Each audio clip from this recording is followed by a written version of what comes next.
Good evening, everyone.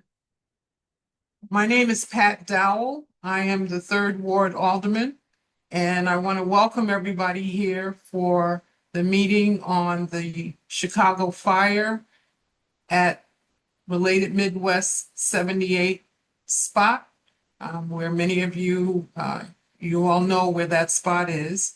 But we will get started with this meeting this evening. I want to first give you a little background of how we got here tonight. On June 16th, we had an introductory community meeting about this proposal that was done by Zoom. It was a meeting that I organized. Following that meeting, there have been several meetings across the last couple of months. On July 1st, there was a meeting with the Near South Planning Board. On July 29th, there was a meeting with One Community South. On August 11th, there was a meeting with South Loop Neighbors. On August 12th, there was a meeting with Dearborn Towers. On August 18th, there was a meeting with Dearborn Park 2. On August 21st, there was a meeting with the Chinatown community, which was organized by Alderman Lee.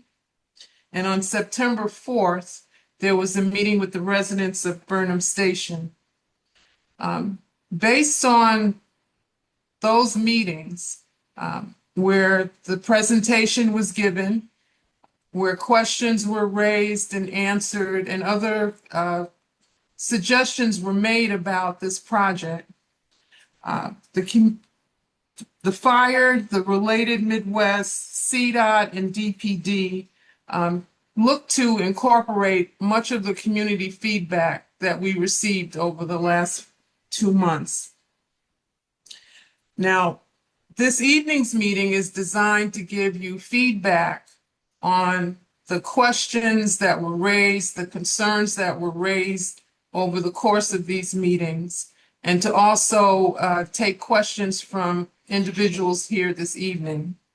I want to explain how this meeting will be organized. We will first have a recap presentation by Related Midwest and the Chicago fire on the proposal. There will be no questions taken at that time. Then we will delve into the specific topics that were raised over the last couple of months related to traffic, events and noise levels, day one operations, and community commitments. After each topic, time will be allotted for Q&A. So I encourage you that as we move through this, please post your questions in the Q&A for the topic only. There will be a broader Q&A at the end where we will answer questions that are unrelated to the topics you see here on screen. Again, I want to welcome everyone this evening.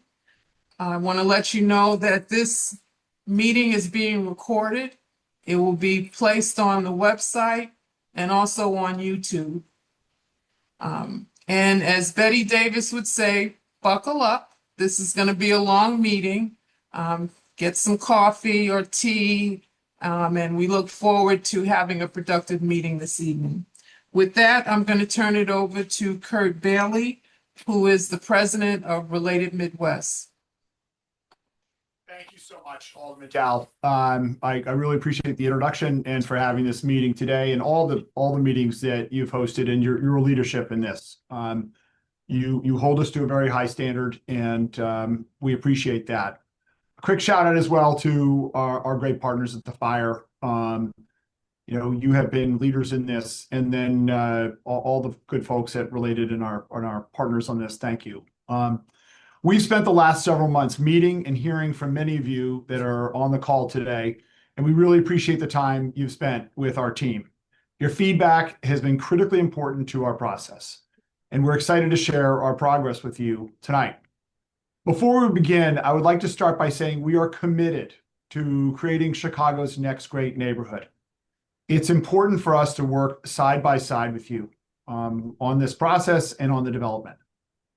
And it related, we've been in Chicago developing for over 35 years. You've probably visited some of our projects across the city. We work in 14 neighborhoods. Rogers Park in the north, South Chicago in the south, and many West Side neighborhoods, including the UIC and the Medical District. We are not only known for the luxury buildings that you see here, such as One Bennett Park and 400 Lakeshore Drive, which is under construction now, but we are also the largest developer and owner of affordable housing in the Midwest, with over 10,000 homes owned and managed throughout this area. And we have a track record of working in communities and delivering projects that are well designed and create great places to live and are great neighbors. We develop, manage, and hold our real estate as opposed to almost every other development company out there. So we want to create value for the long term, and we want to be great neighbors into the future. We are very excited to do this at the 78. Look forward to this evening, albeit maybe long one as per the Alderman. But I think, as you'll see, that's what we're in it, is for the long haul. And with that, I'd like to turn it over to, again, our great partner, Dave Baldwin, president of the Chicago Fire.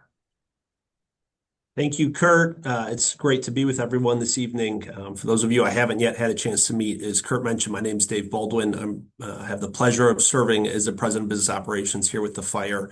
I've been with the club for about 3 years, and prior to this, had about 15 years, primarily in the NBA and NFL. And I would just like to start by taking a step back and saying today how humbled I am that I get to work on really a generational project like this. This is the first stadium that's being built in Chicago in the last 3 decades. And so this is a really fun passion project that I get to work on behalf of our owner, Joe Mansueto.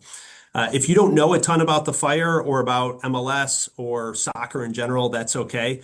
Candidly, I didn't either before I joined the club, but I do just want to share a couple stats. First and foremost, good for everyone to know that the majority of our games are played on Saturday evenings. MLS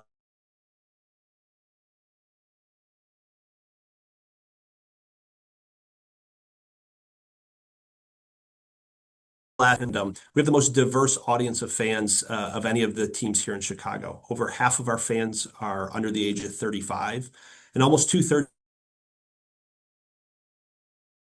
of color. One unique thing about the Fire is that about half of maybe some of the other teams here in Chicago, we're able to have an academy system where we develop homegrown talent and are able to promote them to eventually play for our average around 21,000 fans a game at Soldier Field. And next year we have the FIFA World Cup coming to the United States, which will obviously lead to significant fandom growth here for the sport locally. And none of this, the things that we're talking about today would really be possible. Mansueto. I imagine at this point, many of you are aware of Joe or know of Joe. Maybe you've met him personally, but if you're not familiar, just a quick high-level overview. Joe's the founder star. He founded it in 1984. It is a company that employs thousands of people around the globe. It still currently employs thousands of Chicagoans. A little bit about Joe's passion for the Fire. He purchased the team in 2019 and 2020. And he recently committed, as the Alderman alluded to, in June to privately fund a world-class stadium. This will be the best stadium in all of Major League Soccer and the best soccer-specific stadium in North America. Joe published this in a letter that he sent out to the city. And in there, he talked about investing in Chicago, not just on match days, but every day as a committed community partner. Kurt alluded to some of the meetings that we've had, and we've done our best to absorb the feedback, and we're looking forward to sharing a little bit tonight. A partner in the past to the greater Chicagoland area and how we're excited to be a great community partner here moving forward as we develop the stadium. In a couple minutes, I'll talk about some of the stadium design, but for now, I'm going to kick it back over to Kurt. Thank you, Dave. And so many of you have seen the site, but for context, it's we talk about doing a generational site, like generational project, like Dave talked about. This is the place to do it. It's 62 acres. and it has a full half mile of riverfront. Really an incredible open canvas for us. And this is what it's going to look like at full build out. A really of Chicago, but again, the river is really the key to it. And you see this beautiful architecture that the Fire is proposing on their stadium. The site today has a lot of challenges. There is a reason that it has remained undeveloped. So we like to say challenges, opportunities, they kind of meld in together, but there is, as you can tell, a huge lack of existing infrastructure. We have a massive grade change from Roosevelt Road down to the site. We have a crumbling riverfront, which you can see from this picture, a lack of utilities. But despite these challenges, our team and all of the city departments who are here today, I've created a plan that really unlocks the site's potential. And it was not easy, and it's been a great collaborative process. But this land, which is private, has sat undeveloped and inaccessible for over 50 years. And when we unlock this plan, we'll be able to offer riverfront access and connectivity and significant parks and open space open to everyone. So here's the overall master plan. You can see the Fire is the anchor, the key to all of this. It's organized around a network of open spaces, and it provides accessible and flexible building sites for a great mix of uses to be realized over the course of the project. Density is evenly distributed throughout, framing the key open spaces and reinforcing this great pedestrian network throughout the site.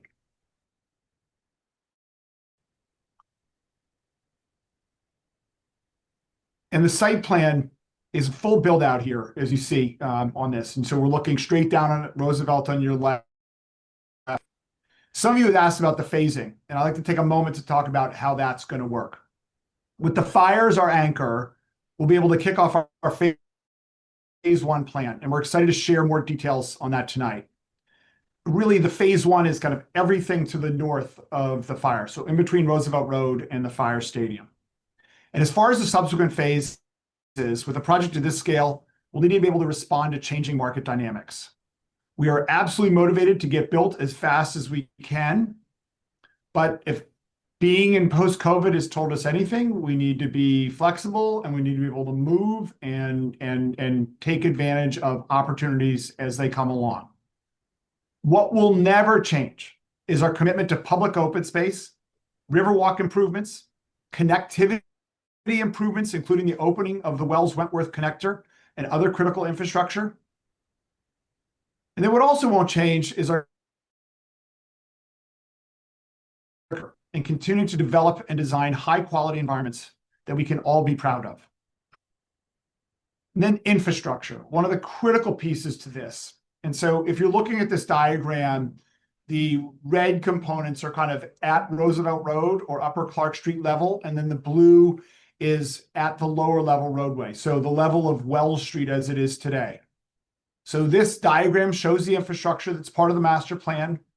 You see how the upper and lower levels work together to create connectivity and accessibility that did not previously exist.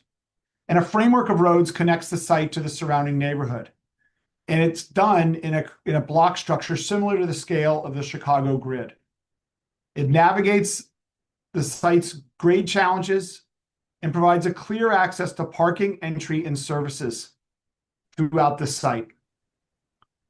So I'm going to kick it back to Dave here and have him talk a little bit about this great new stadium. Kurt, I love that you called us the anchor. We're excited to be the anchor. We're excited to be the catalyst to something that really hasn't been used in the last 5 decades. Just to take a quick step back, when we started this process about a year ago, we looked at all the different sites. We looked in the suburbs, we looked in the city, and we quickly fell in love with the 70. That this site has so much to offer. Kurt talked about some of the constraints, which we realize, but there is some fantastic public transportation options very nearby, including the riverfront, which we're excited to see get activated. If you look at this picture of the stadium as it's rendered in sort of a full build-out stage with all the rest of the development around it, I would draw your eyes to what we consider a gritty Chicago warehouse, but at the same time, it feels authentic to Chicago. It has this beautiful brick and steel and glass facade that we think really brings this to life. And this is all through the architect, Gensler. They obviously have a large presence here in Chicago and a great sports arm that's developed a variety of other stadiums. This image is taken from the inside of the bowl, being rendered from our supporter section. You can see the Willis Tower to the north. A couple things to draw your attention to. The 2,000 seats, which is only about a third of the size of Soldier Field, or probably about half the size of what a baseball stadium would be. So this is a really intimate viewing experience. For context, the front row on average is 16 feet closer to the field than what we currently have at Soldier Field. The suite level is 43 feet lower and 35 feet closer. And we'll have the steepest supporter section in all of Major League Soccer. Later, we will talk about how the stadium is designed to contain light and noise, and that will primarily be driven by the canopy that you can see here on top. Some of the feedback or questions that we got during our listening sessions were specific to the fact that we had really only provided renderings primarily from the west and from the north. We kind of consider those the hero shots from a marketing perspective when we launched this. But we had questions about what the stadium would look like from all angles. So today we're showing that. And if you go to the next slide, you can see specifically neighbors to the east, what this will look like. You'll see some wind screens that are there meant to protect both opponents, but also again work to contain and muffle noise heading out. And with that, I will turn it over to Ann Thompson at Related. Thanks, Dave. As Dave mentioned, I'm Ann Thompson. I have been with Related Midwest for about 30 years, leading our planning and architecture efforts. And I'm very excited to be here today to talk to you a little bit sort of the planning that went into the master plan that you see here today. As many of you know, we purchased this land in 2016. And we are trying to study the best precedents for a large mega project like this. And that process led us to a set of guiding principles that have guided our planning efforts over the last several years, and certainly in the development of the map. The 78 needs to balance everyday life with also being a destination. And that's particularly true when we have the stadium here as our anchor. This is going to be the home to residents and visitors, to soccer fans, to tourists, students, families, and neighbors. As we look at this plan, we think about it as a progression of experiences, what you see here on the screen. From high energy moments to quiet refuge, civic gathering spaces, residential enclaves, and wild and immersive edges. Great neighborhood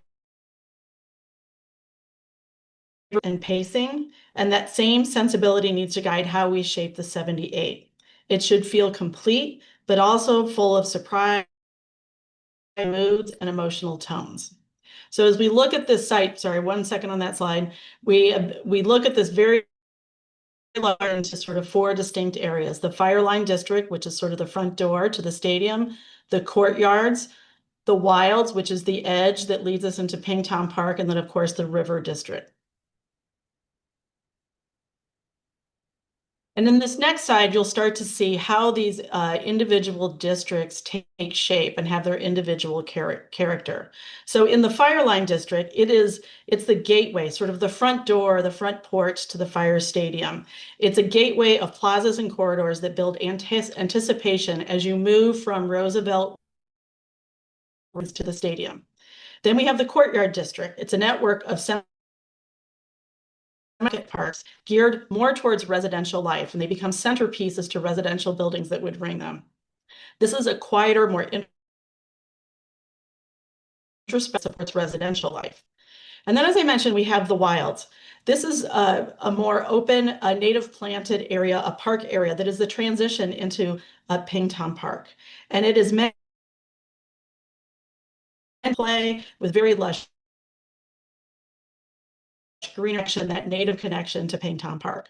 And last, we have the River District. This is one of the most exciting parts of this master plan. It's Chicago's newest riverfront destination with natural eddies and civic spaces that draw people to the water and invite you to stay and linger.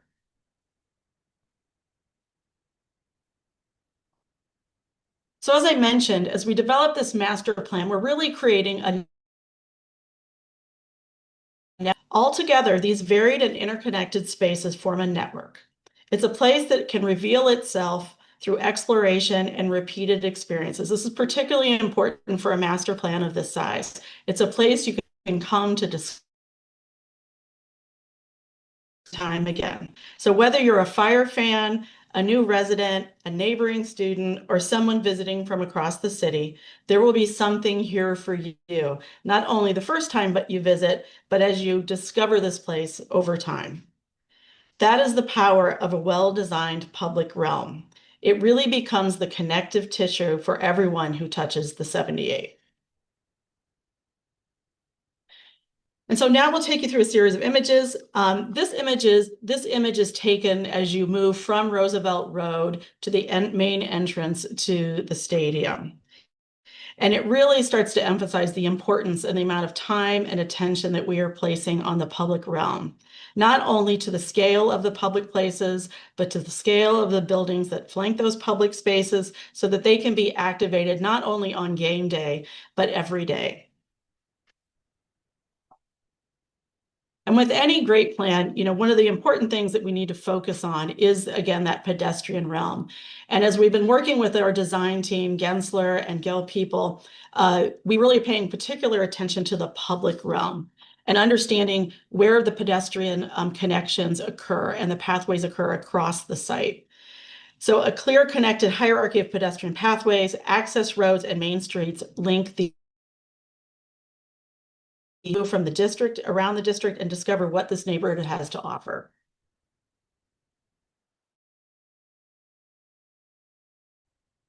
And last, we take this sort of idea of, as we break it down into distinct districts, and this applies to the riverfronts as well.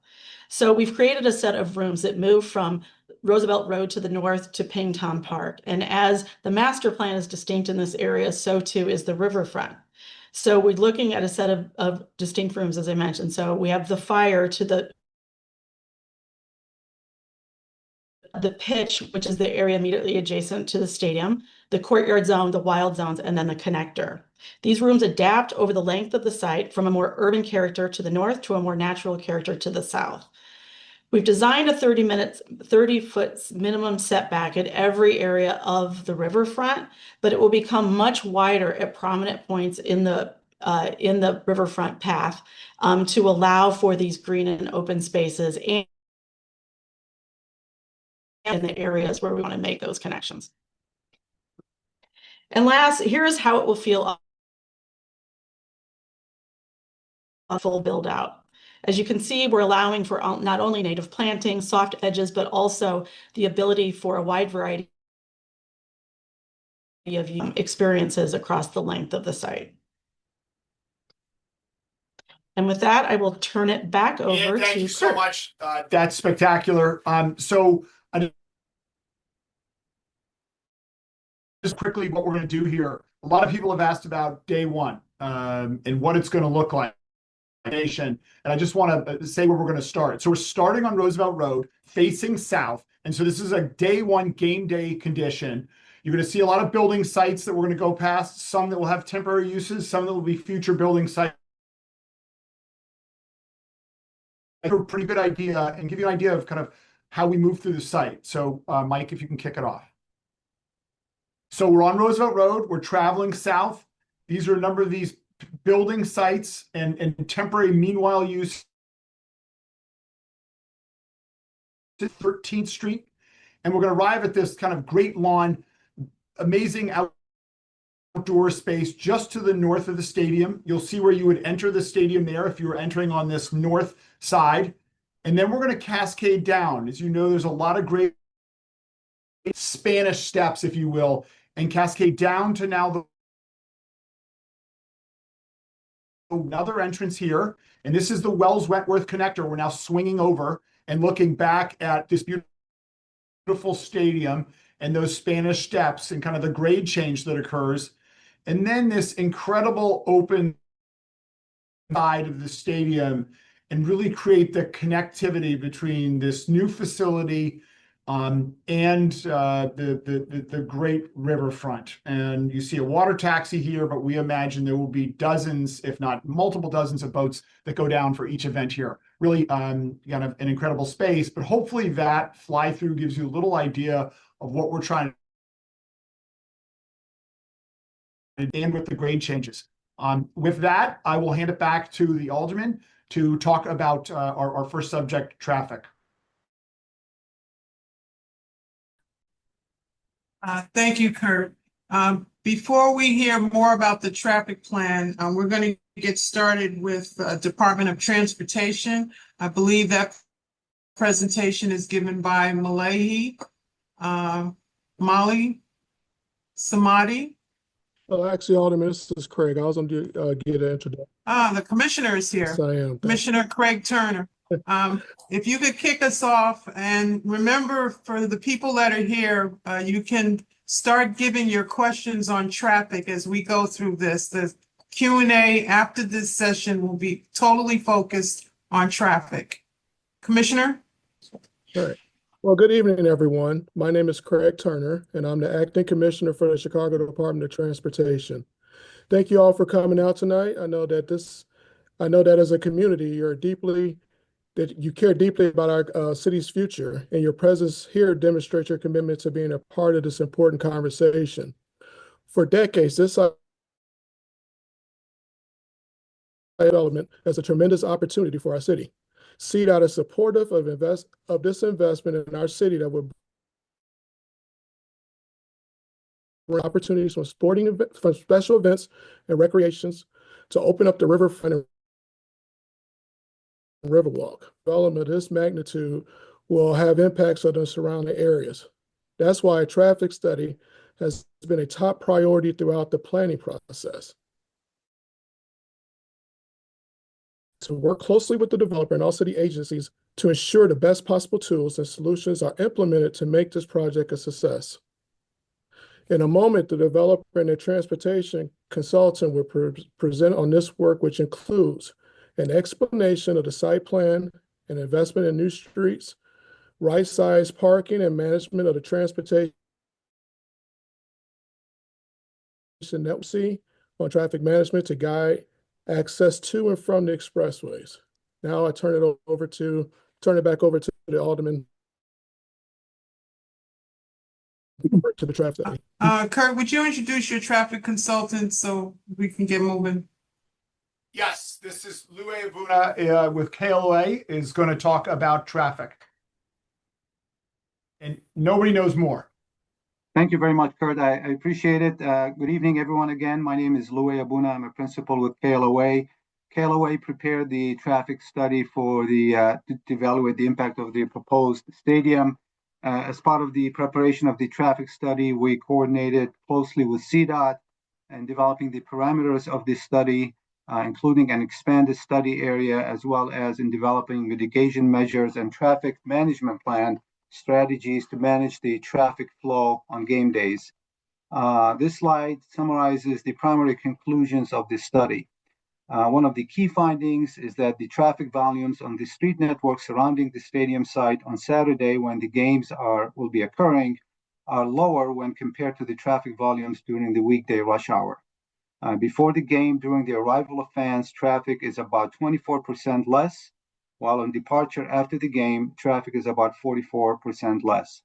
This lower level of traffic provides the roadway system with additional capacity needed to accommodate the traffic that will be generated on game days.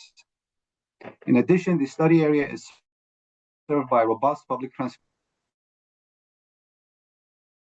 network, enabling the fans to get to the stadium without driving. Furthermore, the proposed stadium will expand upon and enhance the bicycle and pedestrian network and will also improve bus transportation facilities. To ensure the efficient flow of match day traffic in and out of the site area and to and from the area expressway system, A robust traffic management plan will be implemented in coordination with CDOT and OEMC. Key measures will include traffic control assistance at key locations, Wells Street reversible lanes, and coordination with CTA to enhance game day public transportation. Next slide. This slide illustrates the study area analyzed in the traffic study, which includes 19 signalized intersections. These were again determined and established in coordination with CDOT. Traffic counts were taken at all of these locations to establish base conditions in terms of number of vehicles, pedestrians, and bikes that are utilizing these intersections. These intersections represent the core area influenced by traffic traveling to and from the stadium. They also represent the key travel routes between the site and area expressway system. This slide illustrates the robust public transportation available in the area that will offer the fans with alternative methods of travel to the stadium.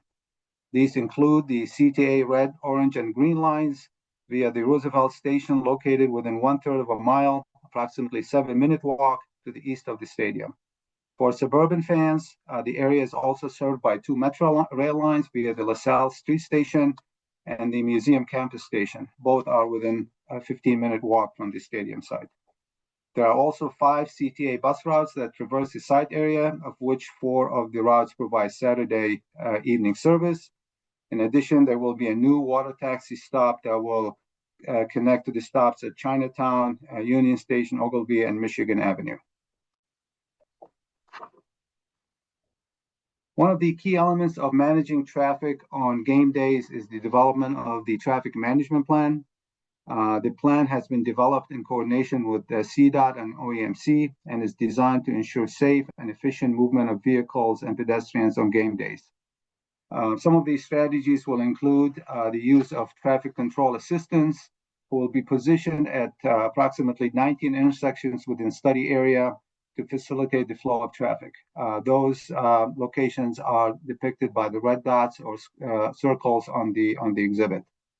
Some of these locations will include ramp terminals to facilitate movements to and from the expressways, along the Roosevelt Road, Wells Street, and 18th Street corridors to facilitate through traffic along these primary routes, at on-site access intersections to coordinate the flow of traffic in and out of the parking areas to minimize queue spillback, at the intersection of 18th Street with Wells Wentworth to facilitate the flow of traffic to and from the parking area and the rideshare lot, and to prohibit traffic along Wentworth Avenue south of 18th Street, at Deer Park entrances of Clark Street and State Street to prohibit non-residential traffic. Another strategy will be the implementation of reversible lanes on south segment of Wells Street, which will allow for additional inbound capacity during arrival and outbound capacity during departure. Enhancement of bus facilities along Roosevelt Road to provide shelters and larger waiting areas, and in coordination with CDOT to allow additional bus capacity during the game egress.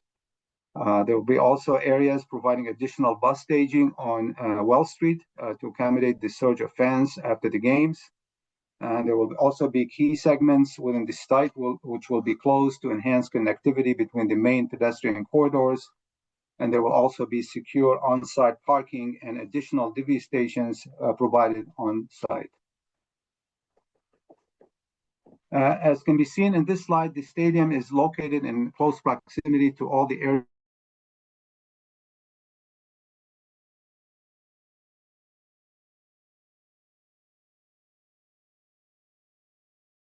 also be spreading to Sabo Lakeshore Drive and the Ida B. Wells Drive.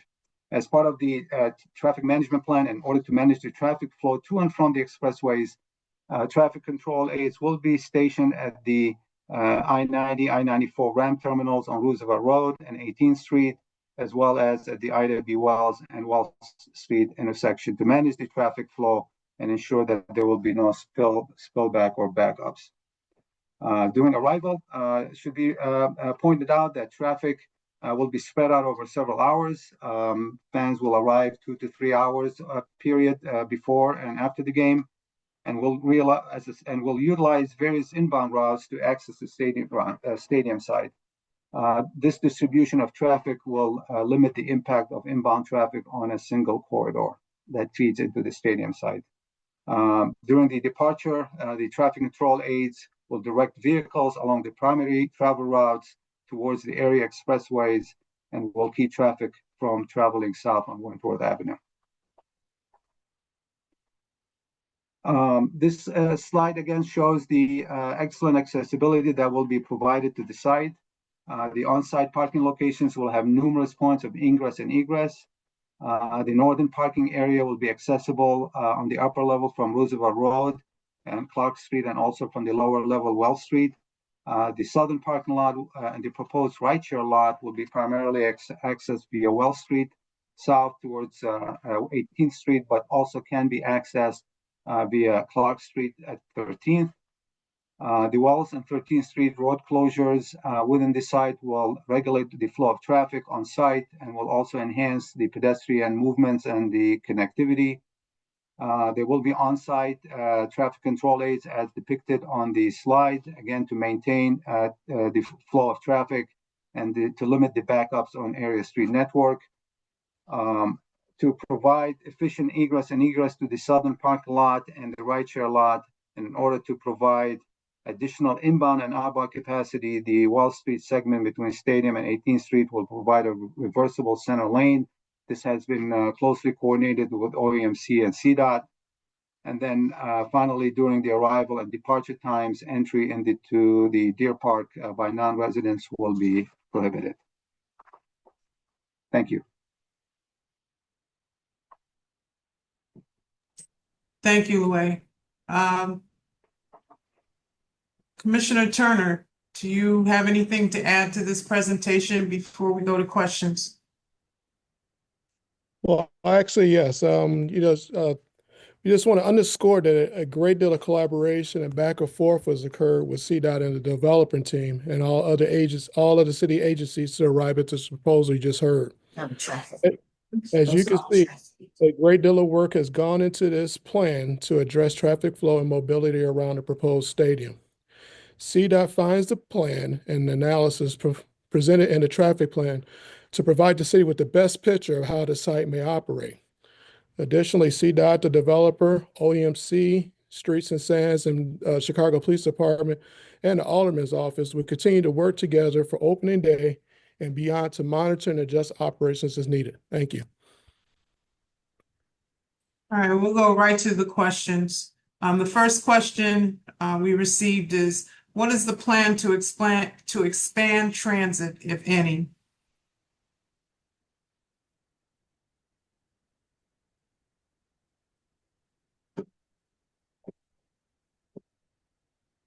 Don't just speak at once.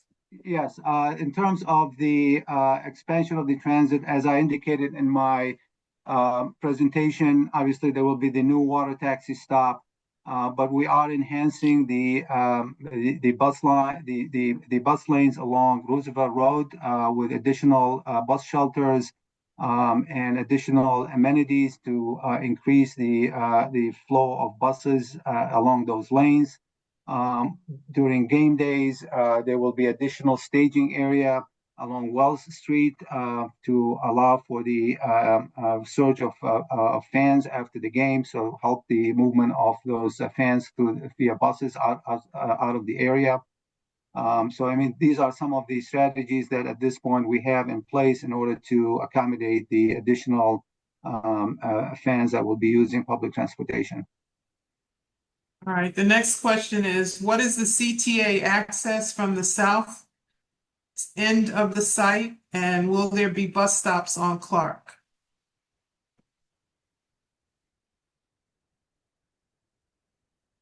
Kurt, I think you can answer this question about how you all are thinking about providing access from the south end of the site. Yeah, our plan, Alderman, is to work with you and to figure out a pedestrian access point somewhere kind of south of or in the vicinity of 15th Street to go from east side of Clark Street onto the site. As well, public transportation would be the Cermak Red Line stop. there is, and I will be corrected by Louis if I'm incorrect here, but there is no plan to have to I think restart bus service on Clark Street, other than what's existing today, and maybe some game day that will be enhanced to the east a little bit. Where does the Wells Wentworth traffic go during events? Wells Wentworth moving north would go up and exit on the north, and then south would continue south, and that again can be the connectivity to the highway. So yeah, on game day, the intent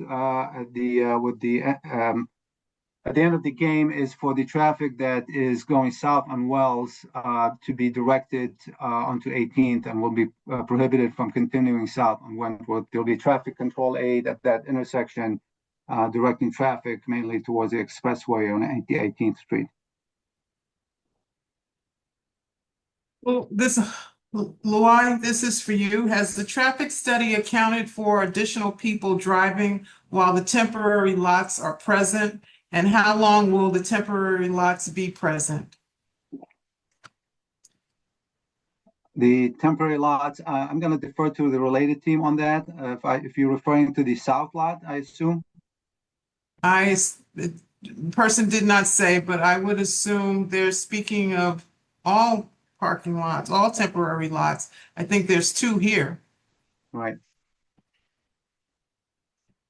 So as part of phase one, these would be the between the garage to the north and the lot to the south. Those would be the parking that would provide the parking for the fans that will be driving to the stadium. But Louis, those were in the study, correct? Yes. Okay, so they were in the study, and I will answer Alderman. Those are going to be there as short a time as absolutely possible. So we want to be building on those lots as soon as we can.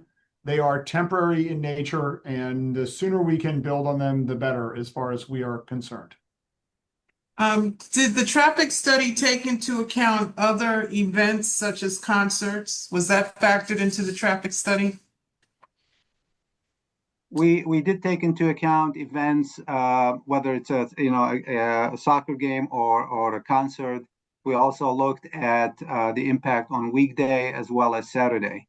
But as you heard from the fire, that majority of the games occur on a Saturday evening. But yeah, we did look at both weekday condition as well as Saturday condition. Next question. How will CDOT and related ensure that there is enough parking?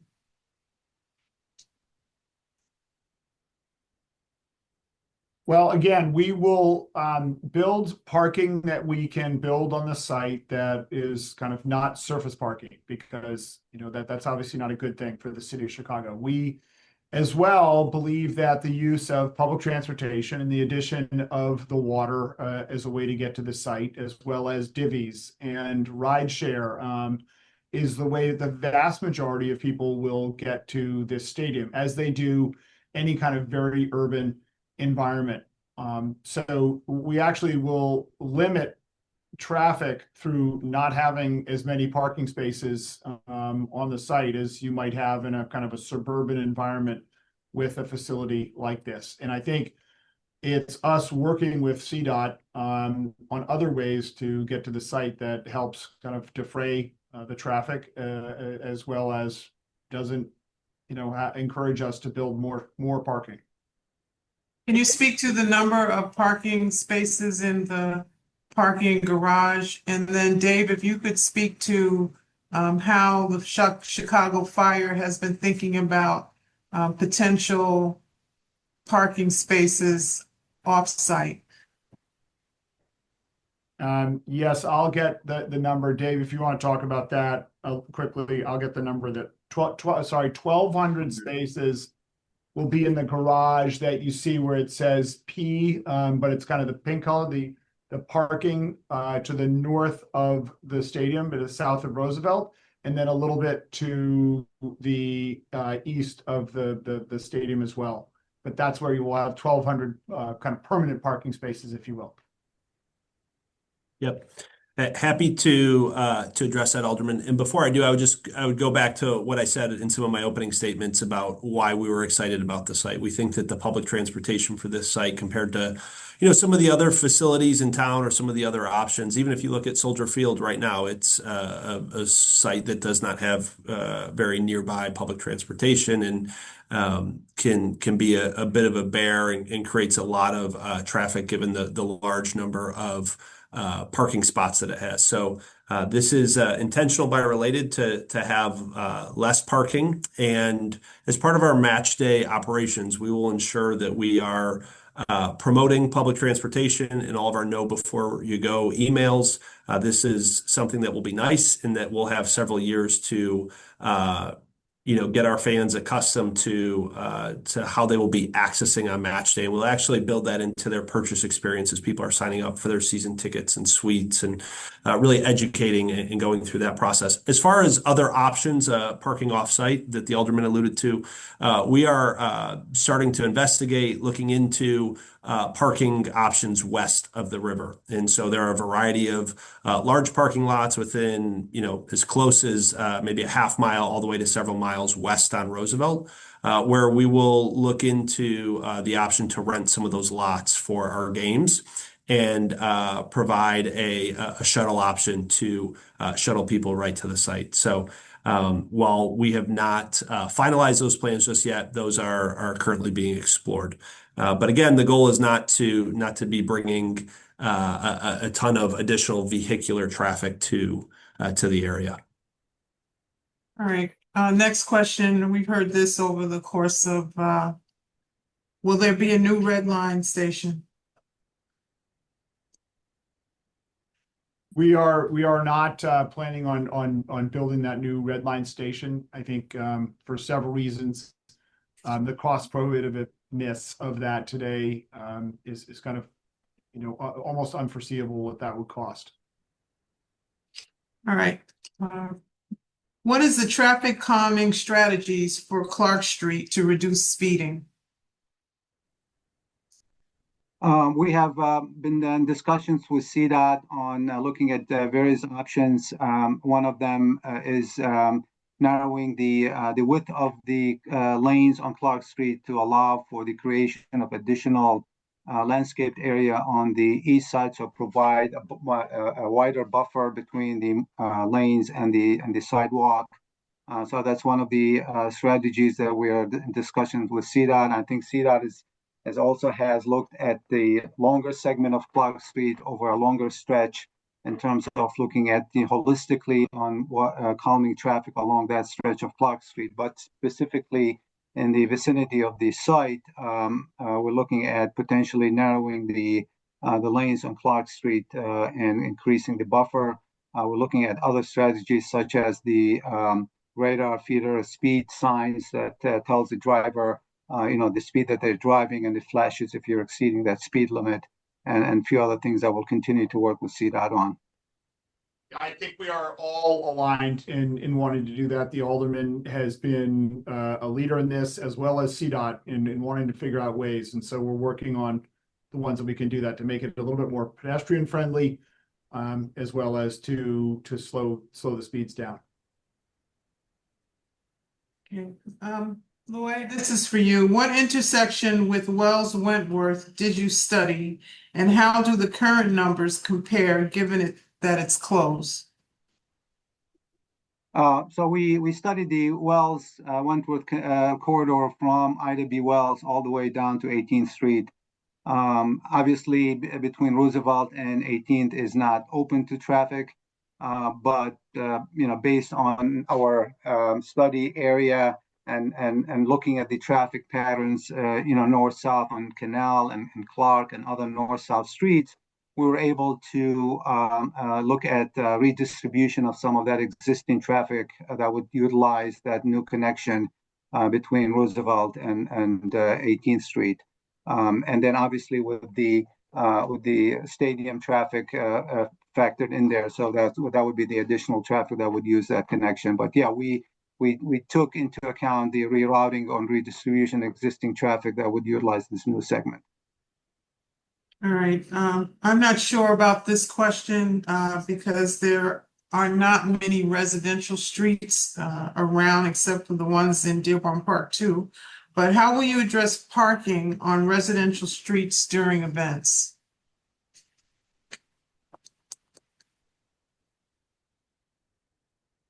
Well, I think, Lou, I could probably, look, there's really only, as you said, Dearborn Park, we have committed to kind of have a program to restrict non-resident cars from entering in and trying to enter the facility through Dearborn Park. So I think that addresses that.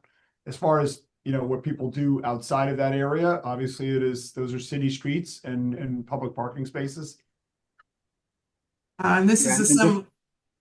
I just want to who's add that Wells Street north of Roosevelt, there's a lot of those parking spaces are permit parking. So they will not be available for permittees to park there.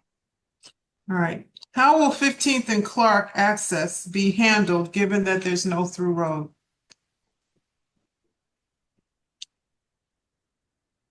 Yeah, there's the only connection to Clark Street is at 13th Street. That's where the traffic signal is.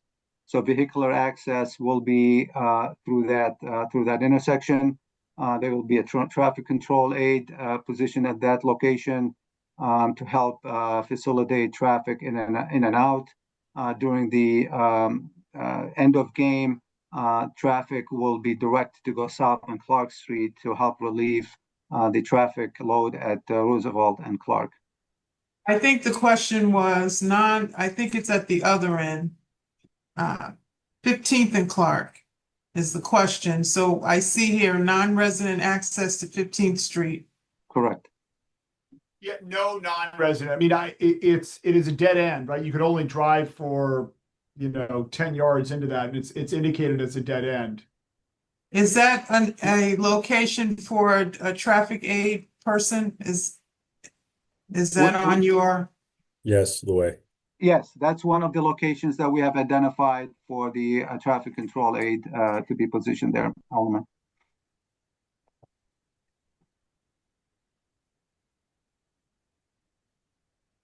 Okay. What effect would events at Soldier Field occurring at the same time as the fire have? Again, most of the games that are going to take place here are on Saturday. So it's really not going to be conflicting with Soldier Field, particularly with the Bears games being on Sundays. So we do not see a significant overlap between the events at both stadiums. Okay. Dave, do you want to add to that? Yeah, I'll just expand that, through the relationship we already have with the Chicago Parks District, given that we play at Soldier Field, we intend on doing our best to coordinate schedules with them. I can't guarantee that there will never be any crossover, but we're going to do our best to ensure that we limit the number of days where there is an event where we're both hosting something. I think to Louis's point, the Bears play primarily Sundays, Mondays, and Thursdays. The vast majority of our games are on Saturday evenings and occasionally on Wednesdays. Most of our Wednesday matches have been as a result of us not being able to play on a Saturday evening at Soldier Field. So we will do our best to limit that and continue to work closely with the Parks District. Thank you. Lloyd, this is for you. What does traffic look like on non-event days?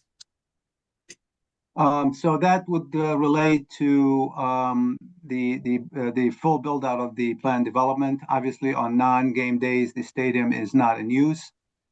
So that's essentially looking at the existing conditions, which we, as I said, as part of our study area, we looked at the 19 intersections to get a feel for the operations of these intersections. But more importantly, as this slide shows and this graph shows, that on Saturdays, when most of the games take place, traffic levels on these streets is significantly lower than what it is during the rush hour on a weekday.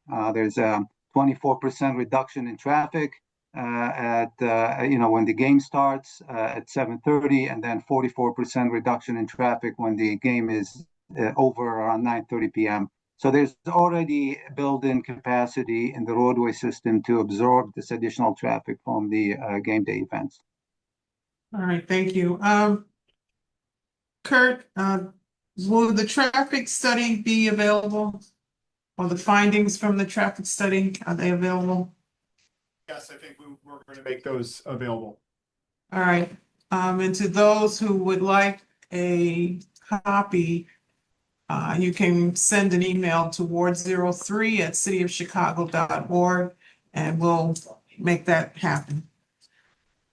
How many traffic aids are on a game night? What's that number? Will be about 17 or 18 traffic control aids positioned throughout the study area. Will the 24 bus be operating on weekends? Whatever the schedule of these buses are, they will be operational. Obviously, we will work with the CTA in terms of increasing the frequency and the number of those buses on game days to ensure that there is enough buses to serve the fans. I don't know who asked that question, but I will check in with the CTA to see what their response is to that. Can Metro realignment be considered or reconsidered to help with traffic alleviation?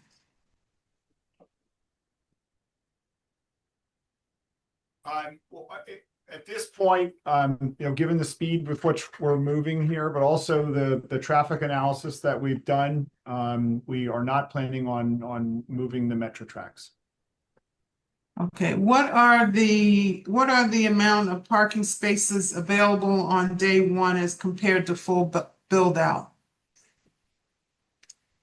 I don't know that you can give a full build out answer because you don't exactly know. You know that you have 1,200 permanent spots in the garage. Yeah, it's something like 1,200 in the permanent garage, 700 in the open space on the south, about 200 on the open space north of the stadium, surface parking.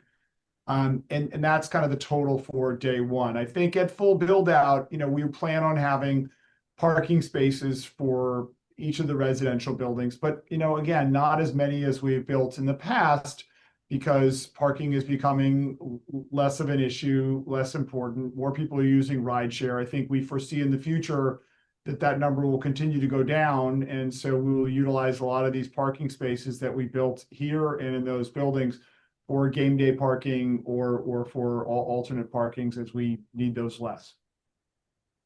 Right. And Lloyd, does your analysis, and I don't know that that's possible, take into account full build out of the site? Yes, it did, Alderman. That was a requirement of CDOT. So we did take into account the full build out of the site over time. Yes. And also we included as part of the analysis a game day condition. So we had the game day model built into the full build out of the PD. So we looked at the full impact of the full build out of the site. Looks like we're getting to the end of the traffic questions, and I'd like to move on. Does White Sox Park events impact the traffic study?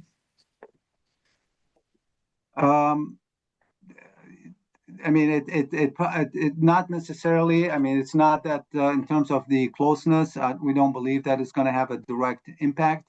Again, the fire do play at Soldier Field today, so that traffic that is traversing the area at large is already built into that system. So essentially what this location of the stadium is doing is intercepting a lot of that traffic and redistributing that traffic. So if there is an impact associated with the White Sox and the fire playing at the same time, that's already been built into the system and the roadway system. Thank you, Louis. Did the traffic study account for Harrison Street currently being closed? Yes, it did. That was, again, something that we worked with CDOT on, we have done other traffic studies in the area, and we have other traffic counts that were taken when Harrison was open, so we were able to adjust the redistribution of traffic with Harrison Street open. And we anticipate some of the traffic from the stadium use that connection to get to the lower Wacker Drive in order to move in and out of the area. All right, and did you look at the impact of the proposed closure of Ida B. Wells at Michigan? Not sure what, I don't know. I'm not sure what that question meant. Yeah, I'm I'm not not sure aware what the closure of a of that is. closure. Yeah. Commissioner Turner? Or Molly? Okay, had a hard time getting off mute. Go ahead. Are you aware of a Christopher proposed Murphy, Managing closure? Deputy Commissioner CDOT. Chairwoman Dowell and community, we're not aware of any proposed closures at that intersection. You can get more information on that question. We'll be happy to follow up with you and the community. All right, thank you. We have 4 more questions and then we'll move on. How many people are you expecting to use the water taxis for events?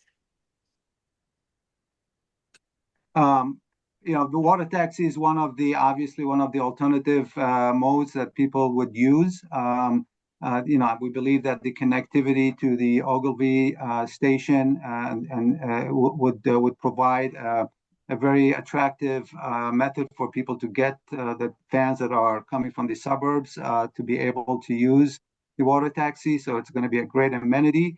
I think collectively, the whole public transportation network will be heavily used by the fans, whether it's the water taxi, the buses, or the CTA transit lines, or the metro. We believe that's going to be a very heavily and very attractive alternative for the fans to use. This stadium's location is very unique because it's proximate to all these alternatives, and we believe that there'll be a lot of fans that will be coming to the stadium using those methods.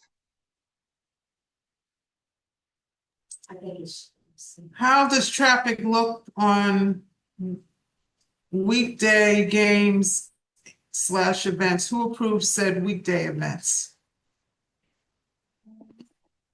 So we looked at the weekday game condition. Similar to the Saturday analysis, one key component of a weekday game being at 7:30, the traffic on the area roadways is reduced. Interestingly enough, it's about the same amount of reduction in terms of compared to what the rush hour is between 5 to 6 p.m. So our analysis looking at the weekday showed similar results to what the Saturday game conditions would be, in that available reserve capacity will help absorb much of the traffic that will be generated.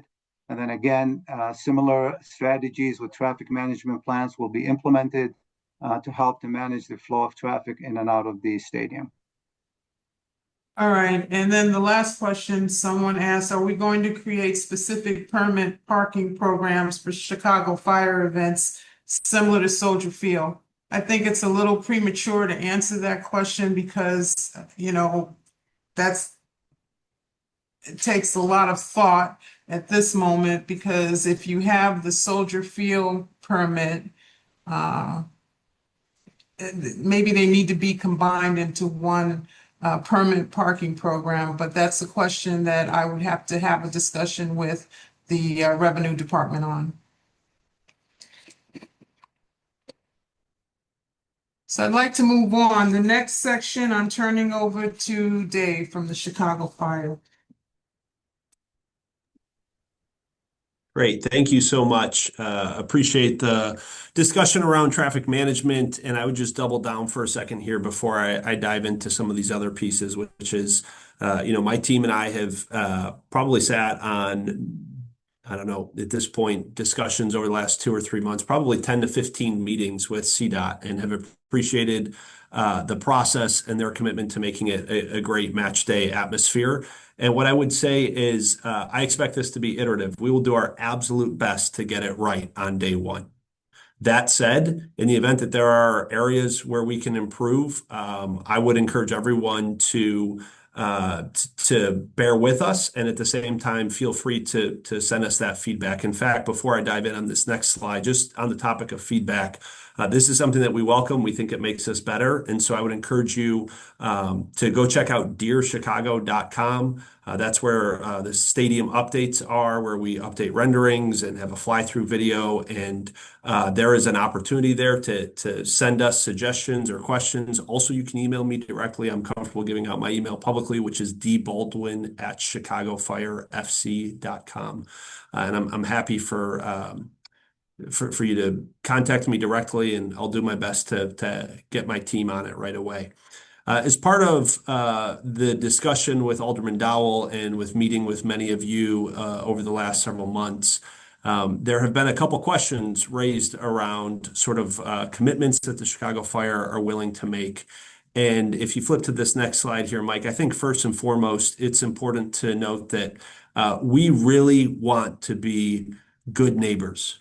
This is really important to us. This is not a team that is owned by someone who lives in a state and flies in for a game occasionally. You see that at a lot of teams. This is a club that's owned by someone who is native to Chicago, lives here, walks his dog out around town, goes to the grocery store, etc. It's important for us that we're really good neighbors. And I know it's important for Kurt and his team that the 78 as a whole is developed to be the next great neighborhood of Chicago. And so a couple questions came up as we were going through these meetings. Some of these things were things we were contemplating ahead of time, and some weren't. And so as we got questions, we wanted to make sure that we addressed those directly and head on.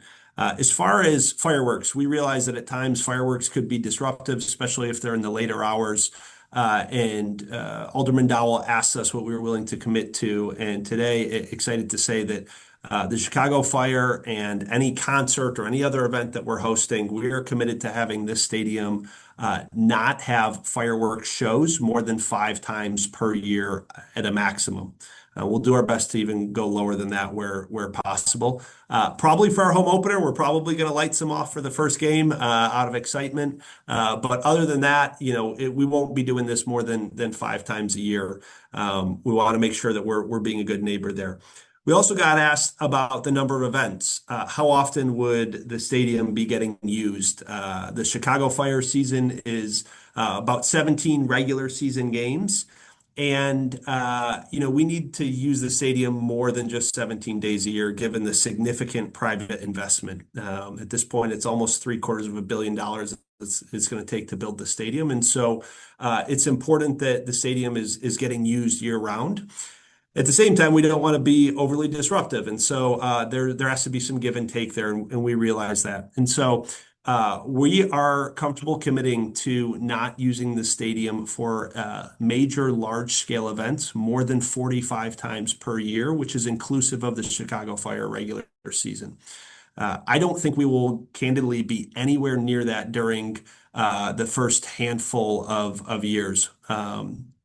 Mike, I think we see your snipping tool here on the slide. Thank you. We will probably over time look to scale up, but early on, I expect it to be the Chicago Fire games and a handful of concerts. Really, what we're doing with that 45 number is to future-proof a little bit for when the stadium becomes significantly more active. So again, a large-scale event is having over 10,000 people.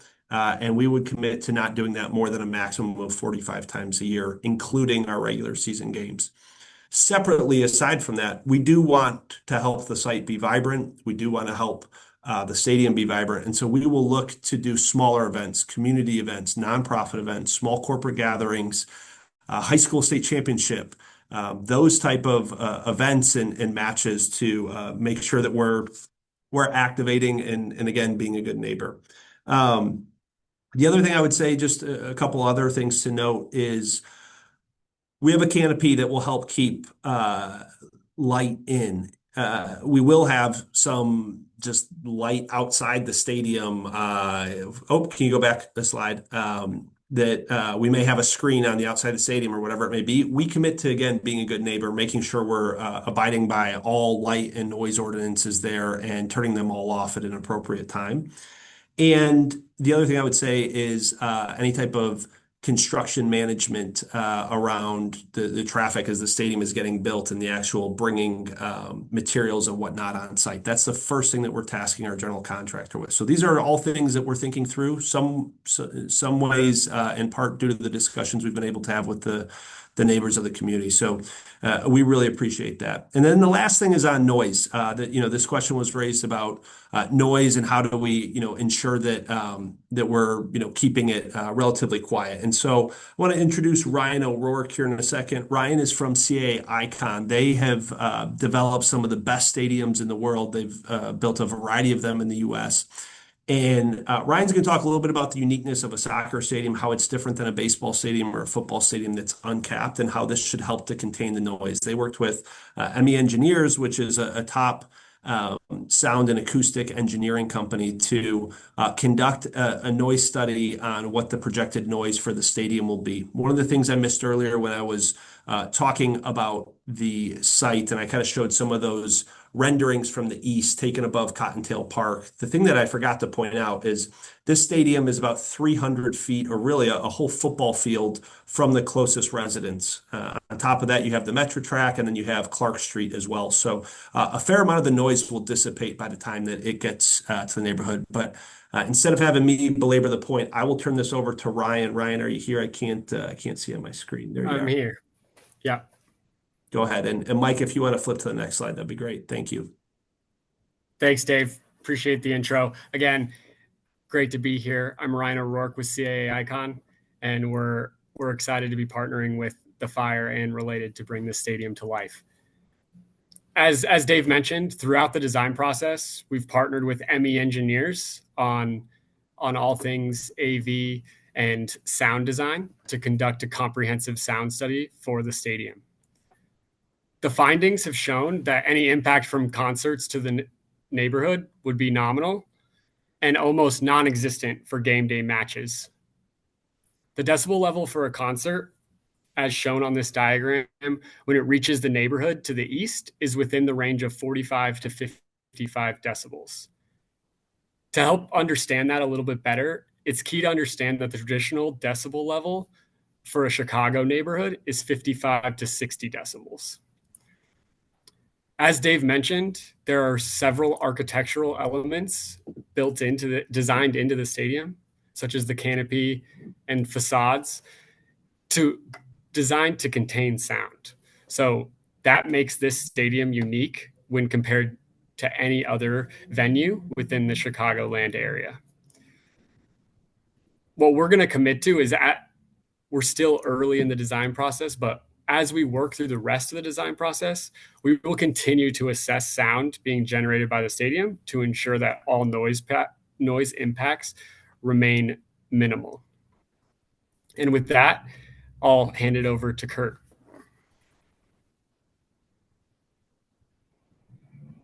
Back to Alderman Dowell.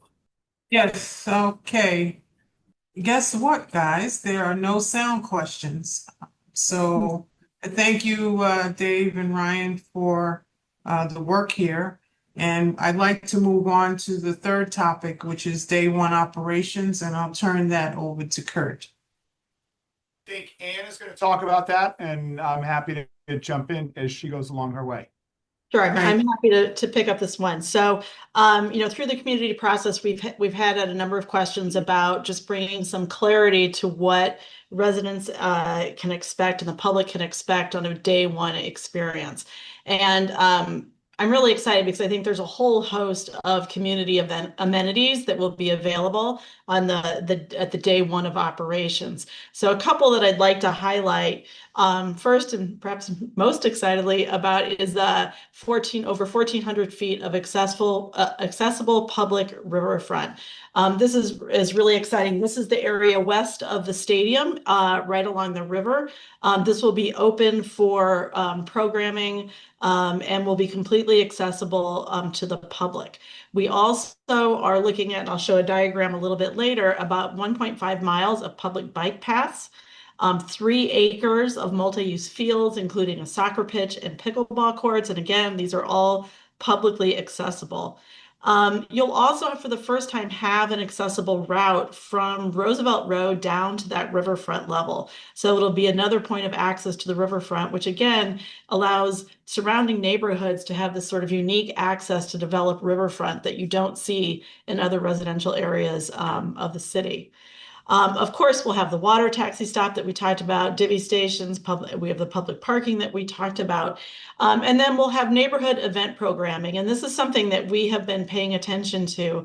Not only the kind of programming that you'll see through the fire organization, but our hope is that we're looking to design these public spaces. I talked about this network of public spaces, which will have a variety of sizes. And our hope is that those are designed in such a way that not only can they be programmed by the fire, but other cultural organizations in surrounding communities. And then, as we mentioned, of course, we'll have some improvements to Roosevelt Road and Clark Street as we look at addressing the traffic that we talked about earlier. Again, looking to holistically improve kind of the pedestrian experience as you move not only on the site, but to the site. And overall, I would say, I mean, Anne, our program is make day one just an amazing experience, right? So we want your first day. You never get a second chance to make a first impression. We want the first day at the site when the fire open up to be spectacular. Exactly. So as we look at the phase one, day one kind of site plan, of course we have the stadium, and that's again we're talking about a March 2028 opening day. But with the stadium, we'll also have the delivery of supporting infrastructure and the public spaces to support a game day experience. And that will include new roads, as you see in this plan, and sidewalks that provide access. We already talked about the public parking garage. It's a two-story public parking garage that's to the north of the stadium. And that plaza that you see in this plan is on the top of that parking podium. And that will really provide the opportunity for you to move seamlessly from Roosevelt Road to the entry to the stadium. We've talked about the surface parking on the future development sites and rideshare access points. But again, one of the most exciting developments is we'll have the new seawall and the river path. It'll have these programmable spaces that animate the riverfront and your arrival by boat.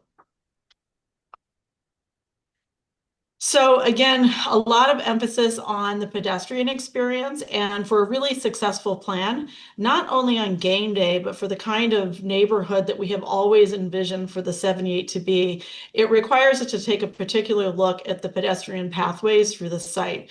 This diagram maps out the pedestrian pathways that will be available on day one as people move to and around the stadium. So you'll see that there's pedestrian access from the Wells-Wentworth connector, pedestrian access from Roosevelt Road, from the new connection at 13th Street as well. And then we've also considered the bike network. As I said, we'll have approximately 1.5 million or 1.5 miles of bike access across the site. These are all publicly accessible. This is important for us to consider, particularly when we want to encourage alternative transportation to the site. So we've mapped this as well.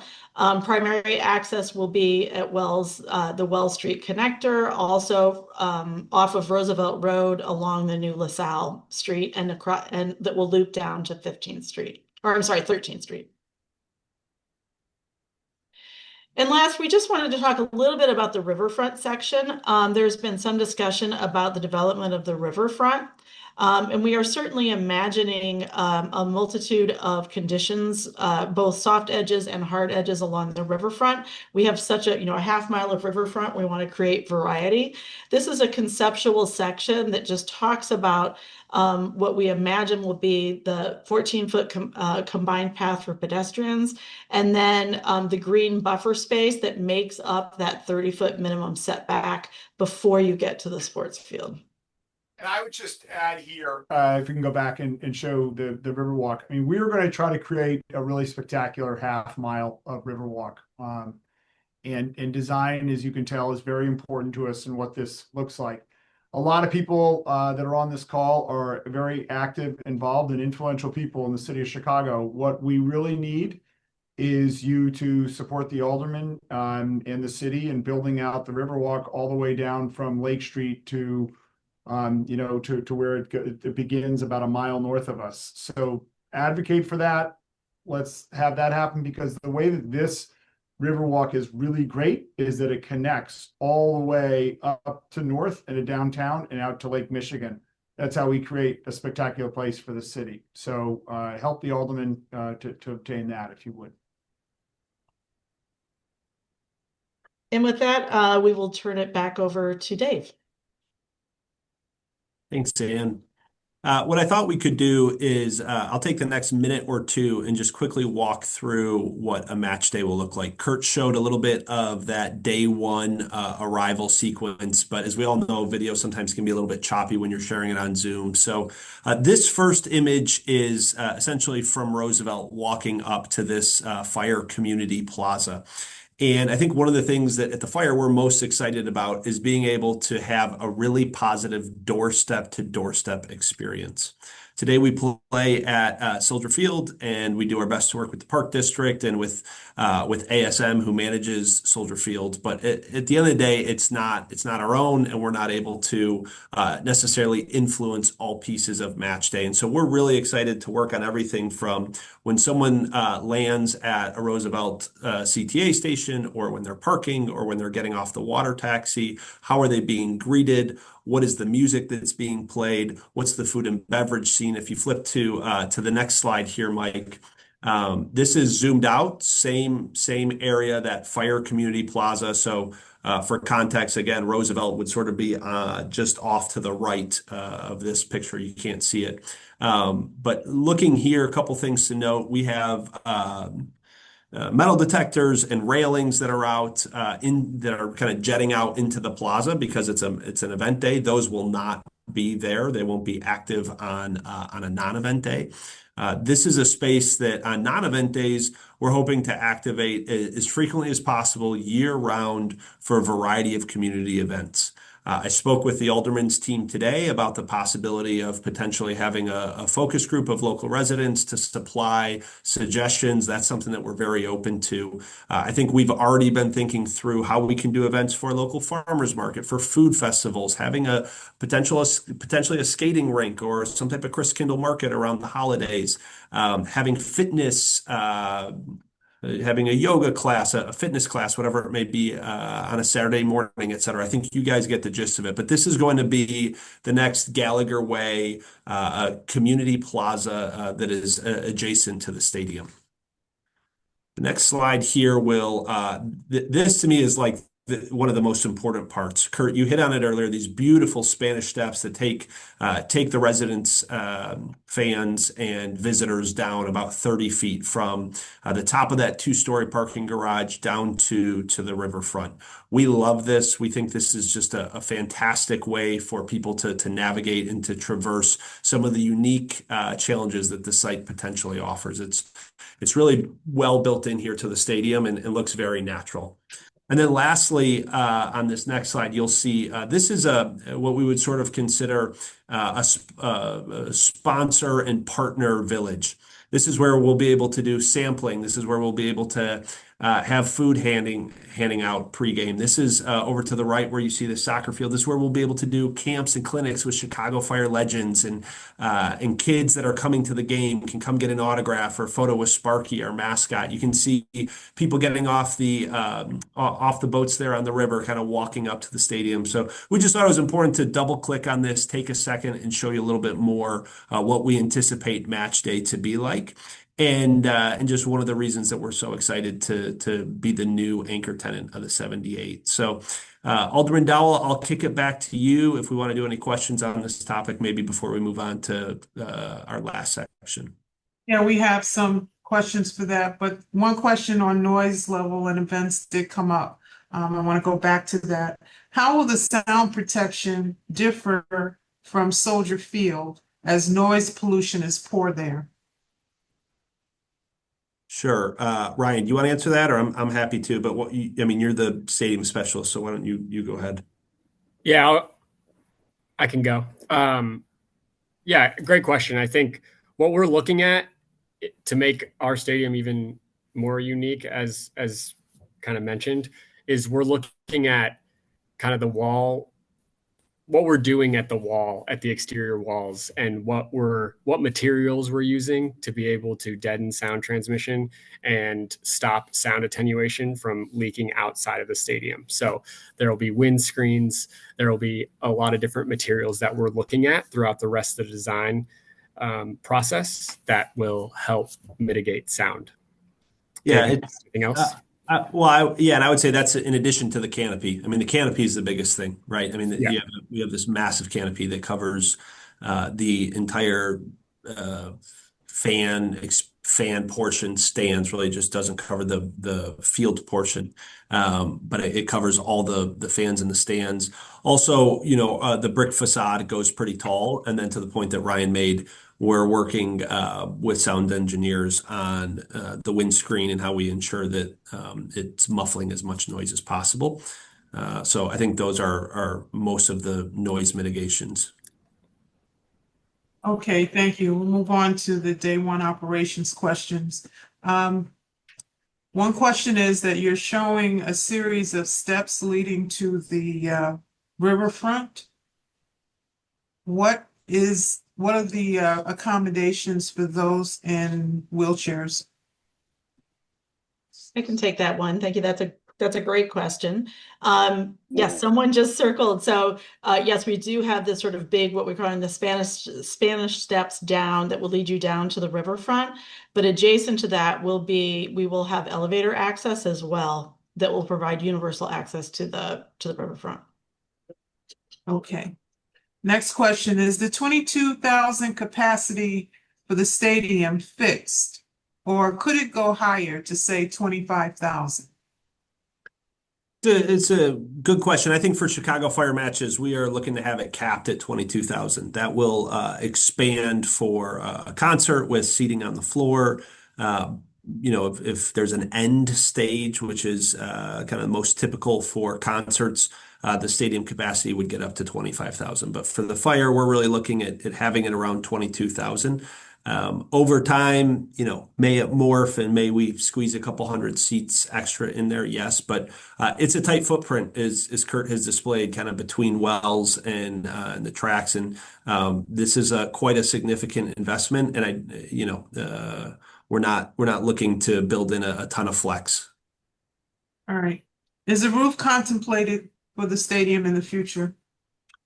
So there's the canopy over top, which I don't know if in this deck we have a great rendering of. Maybe we have it in some of the other views that we could show, but it is open air. It's an open air canopy. A roof is really not in the cards for a couple of reasons. First and foremost, soccer is almost exclusively played on natural grass. And anytime you have an actual roof over top, it's extremely difficult to grow natural grass. There's a variety of expensive grow lights that go into it. In this climate, it really wouldn't make a huge difference. The other thing is it's, again, really cost prohibitive. This stadium is originally it was planned to be around 650 million. The cost has escalated to almost 750 at this point. And to put a fixed dome over top would be at least another 125, 150 million. So that is not part of the plan. How will parking be priced? Good question. Don't have an answer for that today. I don't think we're that far along in the actual parking pricing planning yet. All right. Is the Riverwalk being built in phase one? Yes, the portion of the riverfront that's immediately west of the soccer stadium will be built out day one. Okay, is there going to be a 15th Street pedestrian bridge? We are working on that, Alderman, with you and with CDOT. We think it would be a great addition. We need to figure out a way to do it that works with the neighborhood and we can accomplish. So we're working very hard on that. It's a big goal. Will the commercial district only be open during game days? No, our hope is that we activate the site all the time. I mean, we want to make this a great place to live, a great place for game day, right? Of course, but we want it a great place all the time. And I think that's what we're spending a lot of time on, a lot of exercise on design and creation of place and why it is a place that you want to spend a lot of time, not just a game day. So no, we would like to activate it as much as possible. And so all the public spaces that we're discussing and that you've seen here would be open every day, not just on game day. All right. What phase will connect the 78 site to Pingtown Park?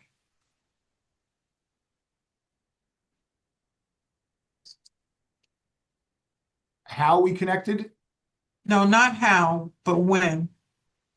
Is that part of phase one? Yeah. So today there's a walkway that connects right here. It's just being drawn by Mike. And so you'd be able to connect along. And then what will happen is we're going to connect as this gets extended, yes, back to Pingtown Park that way as well. But you'll always be able to walk along Wells Street and go around and connect via that one that's in place today. So those are your two connection points. Okay, but the longer connection point is not a phase one walkway, right? The one That along won't be available on day one. No, there's a lot of things we have to do there with going into the navigable waterway. They're a challenge, which is why we worked with the city to get the one that was drawn first in place today. Okay, I just wanted to be clear. What portion of the first phase will be plazas and landscape as opposed to green space? And that's probably for you. I don't know if I know the exact proportion, but I can tell you that we have about 10.8 acres of open and green space planned.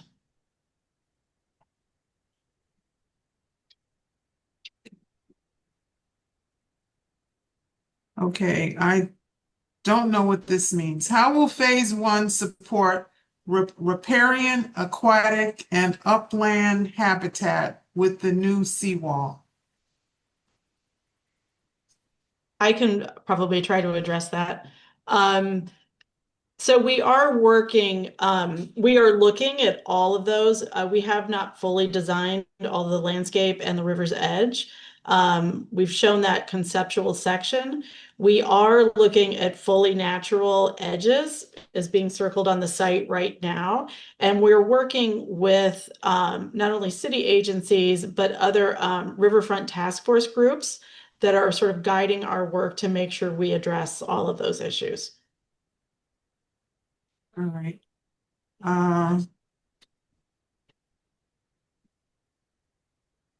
Will a pedestrian riverfront and park space be open prior to completion of the stadium?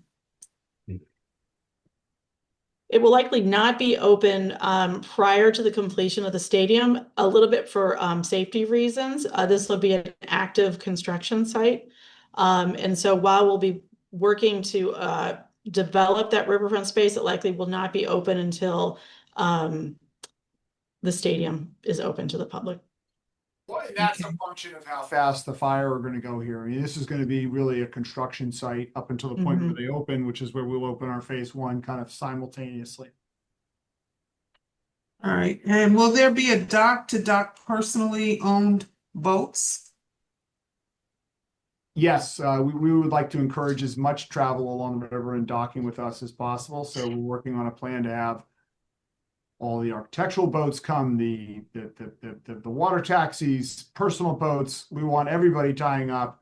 We want everybody using the river as a transportation and as a mode for fun for this.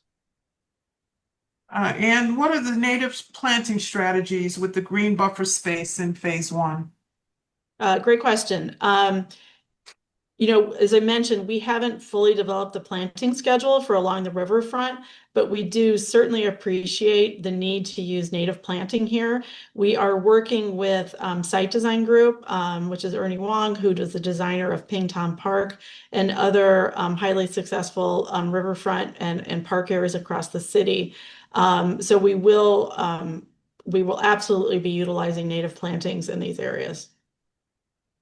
Okay, and will there be wildlife crossings designed by the riverfront? This is something that we've looked at. As you know, we've done some riverfront work in other parts of the city.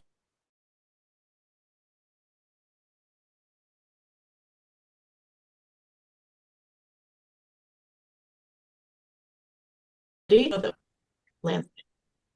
Will there be separate biking and walking paths on day one? We do, Wells Wentworth was kind of uniquely designed with separated bike and pedestrian paths. We'll look to create that in other areas as is feasible, but that's all under consideration as we speak.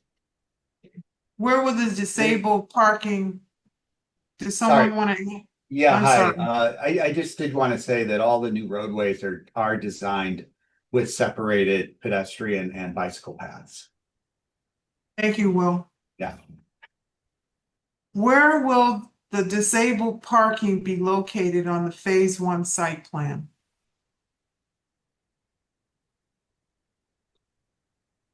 Well, we will have requirements for disabled parking in each of the locations that are noted here. So in the structured parking, there will be handicap parking requirements. And then in the surface lots, that will be part of a city code requirement. But Alderman, we actually have specifically identified all of the handicap accessible parking on a different sheet. It's just not in this presentation. So we'd be happy to provide that after this. Okay, thank you. And the last question for day one operations is in Phase 1, how will surface parking stormwater retention be secured?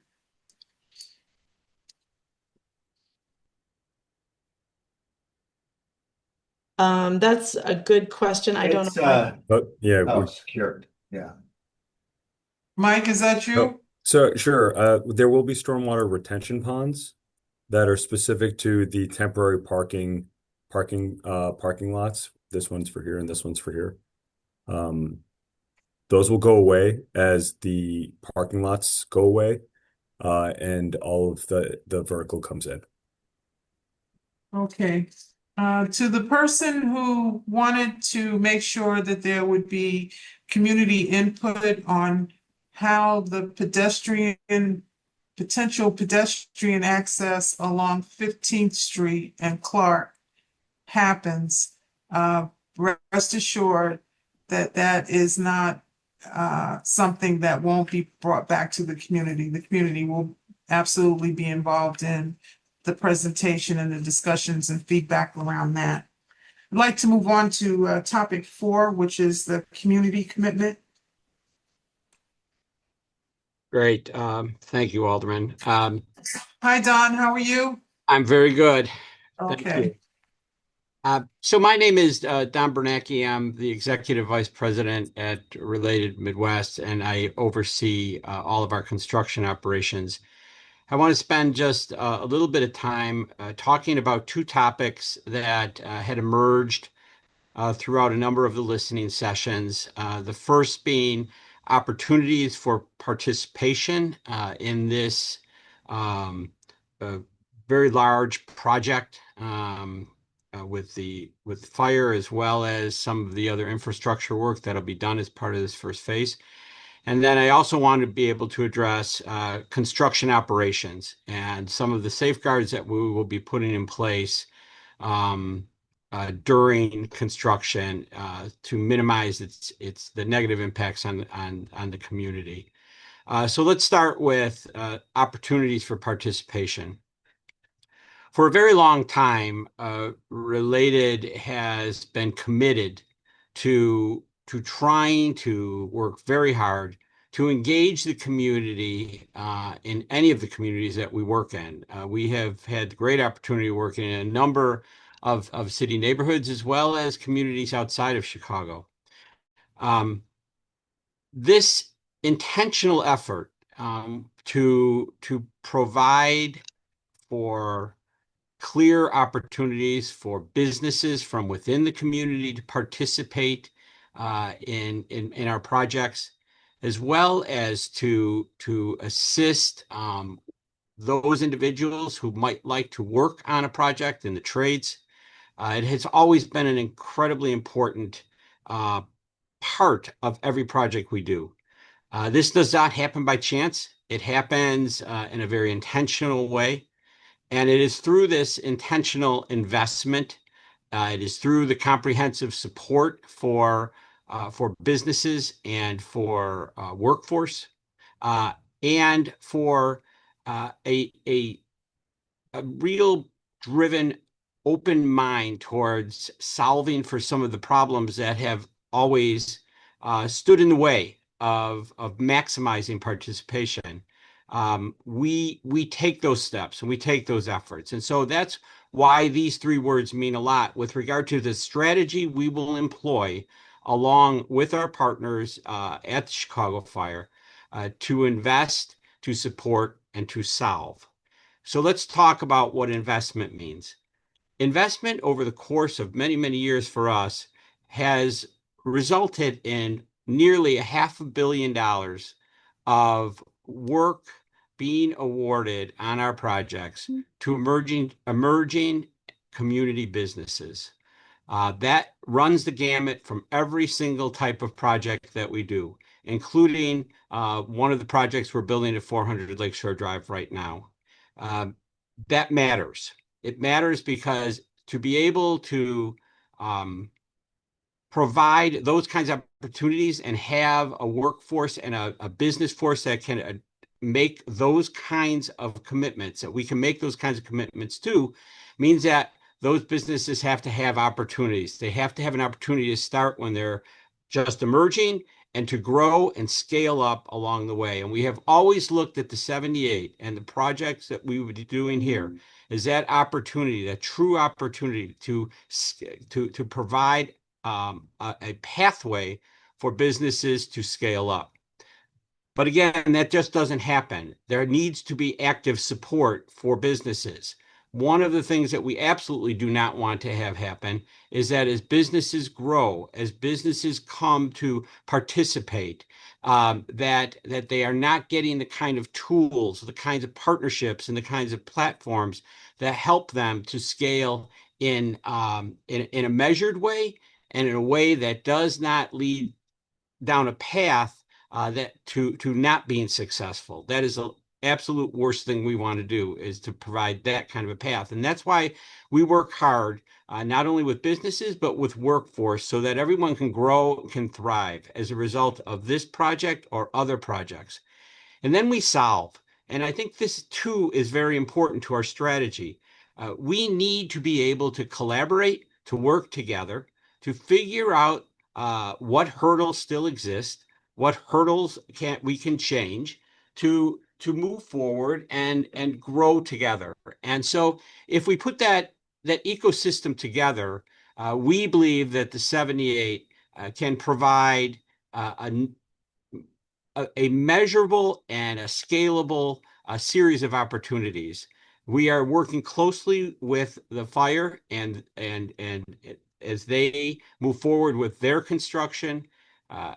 Related Midwest will be responsible for some of the infrastructure work through our contracting entity. We will start in the next several weeks to reach out to the community through a series of different meetings that we will have to talk about the opportunities, the very specific opportunities that will be available at the 78 and with the stadium. One of the great things about partnership with the fire for us is that we share these values. We share the value that this project must result in benefits that help businesses and people who live in the community. So we look forward to doing that. We look forward to this being impactful in a very positive way. We will continue to communicate through the Alderman's office as to when those events are taking place.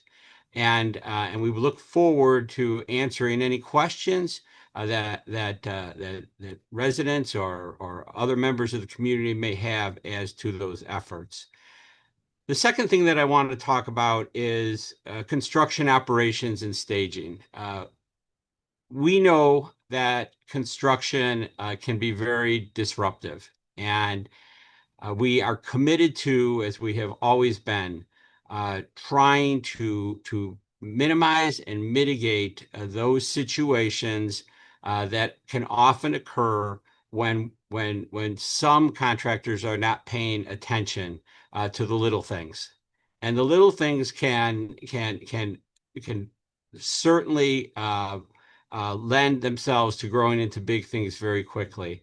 And so our strategy that we will employ is really geared around looking at our presence on this site as being part of the neighborhood and being part of the community.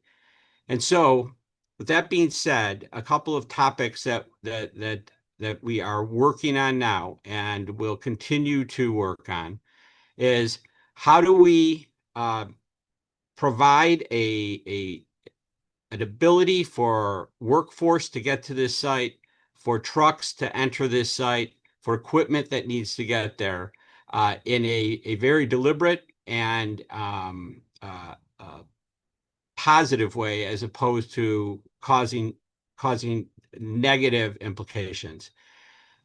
We're already looking at alternative routes for trucks to be able to come in that would stay off of the residential arterial streets. We have a number of access points that in areas we can come from to get into the site. We will work closely with CDOT as we develop those paths.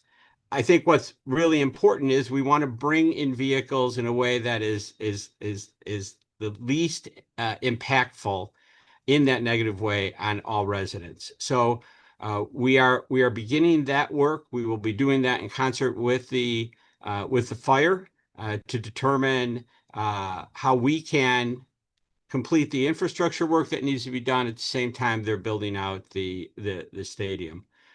As well, noise and what goes along with all of the heavy construction that will be done. We will observe the Chicago noise ordinance. Work will only occur on this site between the hours of 8 a.m. and 8 p.m., which is allowed by the ordinance.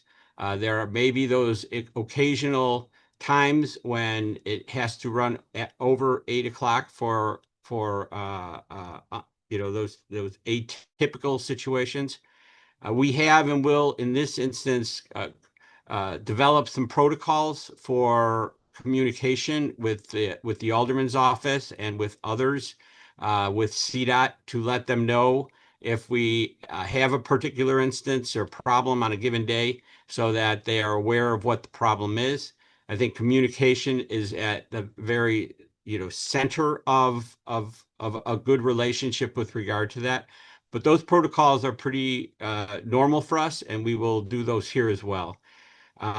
Similarly, with regard to vibration management and dust management, we will be following the city's ordinance with regard to those. With regard to vibration, where we need to monitor according to the city code, we will be doing that. We will be working closely with the city with regard to those things as well. And finally, what I think is critically important to all of this is that we want to maintain an open relationship of communication. This is a big project, and it is one that we will plan for at the front end very carefully. But we also have to be open to the fact that some things may not be going as well as we thought they would go when we put them down on paper. We want to hear from the community if they are experiencing something that they didn't expect. We want to try to work with them. We will do that through the alderman's office. We will do that through CDOT. And we look forward to being able to build this again with the least amount of negative impact on the residents as we possibly can achieve. So with that, I want to turn this back over to Dave to talk a little bit about some of the other commitments with regard to the fire. Awesome. Thank you, Don. I think what I would start with is maybe going back to the beginning of the presentation where I talked about our amazing owner, Joe Mansueto, and his commitment to the community and how we want to be a good partner. And I think we have a proven track record of that. If you look at the Chicago fire, just by way of quick reference, we're the first team in all of MLS to have a foundation, a nonprofit foundation. Since inception, we've donated over $10 million to the local Chicago community. Most of that has taken place through our award-winning plays program, which has programmed over 360,000 hours in CPS, primarily through third and fifth grade, with a focus on social and emotional learning skills, using the game of soccer to help positively impact youth. We have this program that is very impactful. We encourage and challenge all of the sponsors that sign on with the team to be a part of it, to make a contribution to it. And in getting to work with Alderman Dowell, going through this process over the last several months, she has made some recommendations for us around how we can be great partners in the community outside of everything that we've already talked about. And so today we're happy to announce that we have already signed on South Loop Elementary, and we have the full intention to work with the National Teachers Academy, as well as Haynes Elementary, in a variety of different ways. One, to bring our award-winning plays program to those schools. Two, we want to activate by bringing players and alumni and our mascot and doing pizza parties and those type of things to get the kids at these schools excited, not just about soccer, but about doing well from an education perspective. And then there also will be a financial component where we are essentially helping support these schools. In addition to that, the alderman asked us to adopt, as she put it, Mary Richardson Park. And so we're excited to adopt to Mary Richardson Park to conduct an annual community service project there, where our team will be out there, I'll be out there, our leadership team will be there. We may get some of our partners to come, maybe some of our fans, to help beautify the park. And that's just a start. We're looking forward to doing those type of projects around the third ward. Some of that will dip down into Chinatown, some of it up to Alderman Conway's area, but we really want to make the 78 a vibrant community, and we're excited to do our small part to help there. So I think that starts to wrap it up for the final slides. What I would just maybe say in closing, and there may be some final questions in the event that maybe none of the questions get directed back to the fire. I just want to thank you all for the time tonight. Again, for anyone that has a follow-up question that maybe didn't get answered tonight, or if you'd like to set time with my team, feel free to email me at dbaldwin@chicagofirefc.com. Alderman Dowell, we appreciate your support and holding us accountable to ensure that this was a thorough process to get us through today. The last 3 months have been extremely iterative and informative. I think, I know for sure for the fire, and I imagine even for Related, even though they've been on this project a lot longer than we have. And this site is a bit challenging. It hasn't been developed for 5 decades, but we're excited to hopefully be the catalyst to bring this to life. So with that, thank you very much for the time this evening. Right, thank you, Dave. I might be throwing Cottontail Park in there. You mentioned it already once today, but that's for an offline discussion. Just plant that seed today. Fair enough. We'll be ready. Here are the questions I received for this section. Will the owner commit to a community benefits agreement ordinance? I'll take that one. I think this project has almost immeasurable community benefits, from developing a piece of ground that's been fallow for 50 years to driving massive investment in the city of Chicago, to creating tens of thousands of jobs, both on the construction for the next decade and then permanent jobs, to driving tourism for the city of Chicago, to completing the Riverwalk, to contributing a massive new tax base to our city in a much needed place. And I think that it is extremely clear that the two partners here, the fire and related, reach into the neighborhoods in which they work and outside those neighborhoods to do very, very strong work and to make massive investments. And that includes, my partner Don being one of the founding members of Hire 360.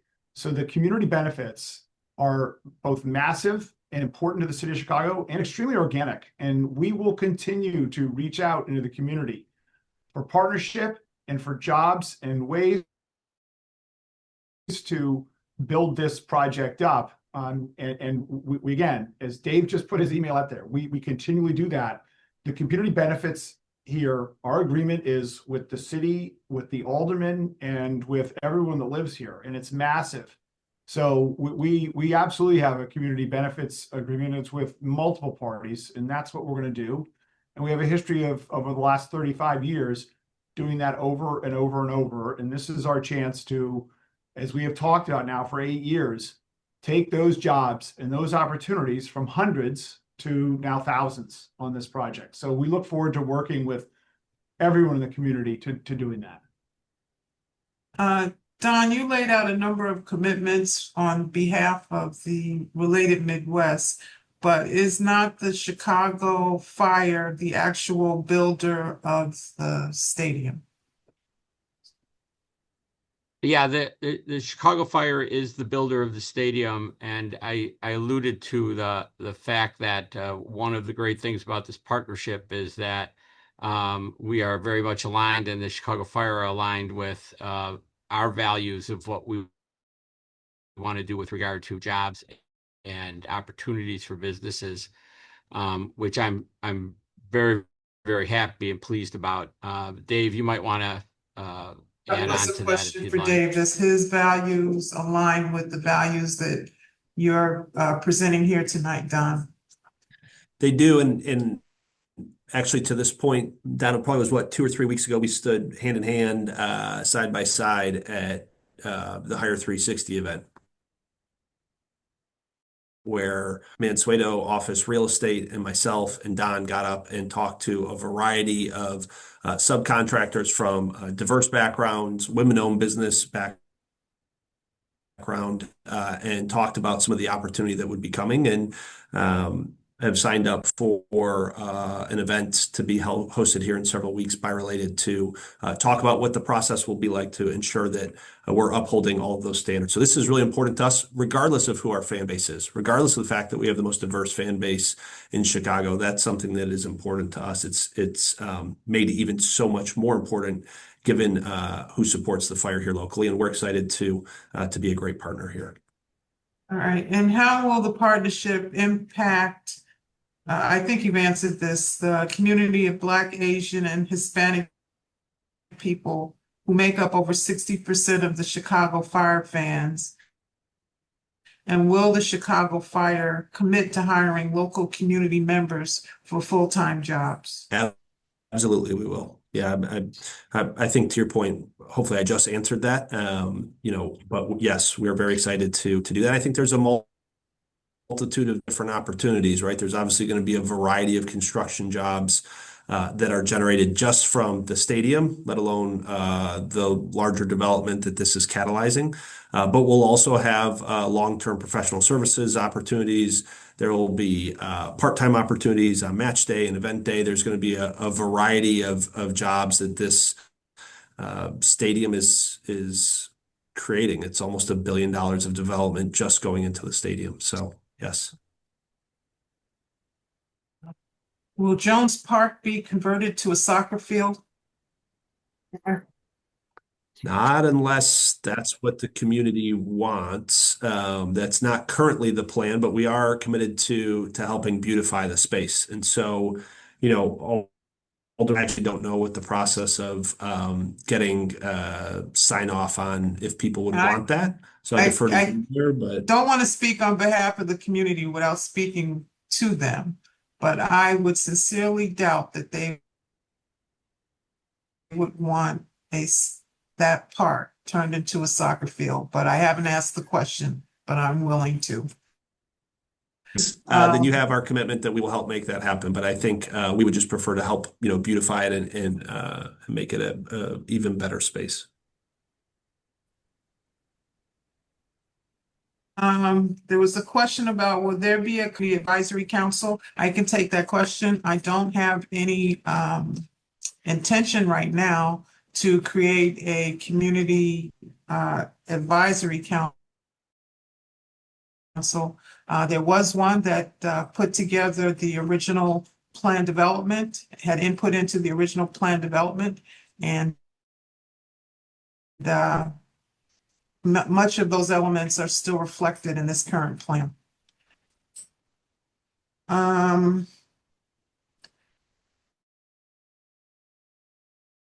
Be willing to discuss supporting a neighborhood high school? So we have continued to say that we are happy to meet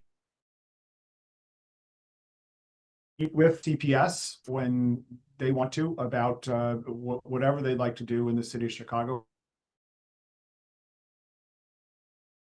Several meetings with them in the past and continue to be open to any of those discussions. All right. Have you had any talks with IHSA or CPS about hosting public school soccer championships here at this new stadium? Sorry, let me come off mute here.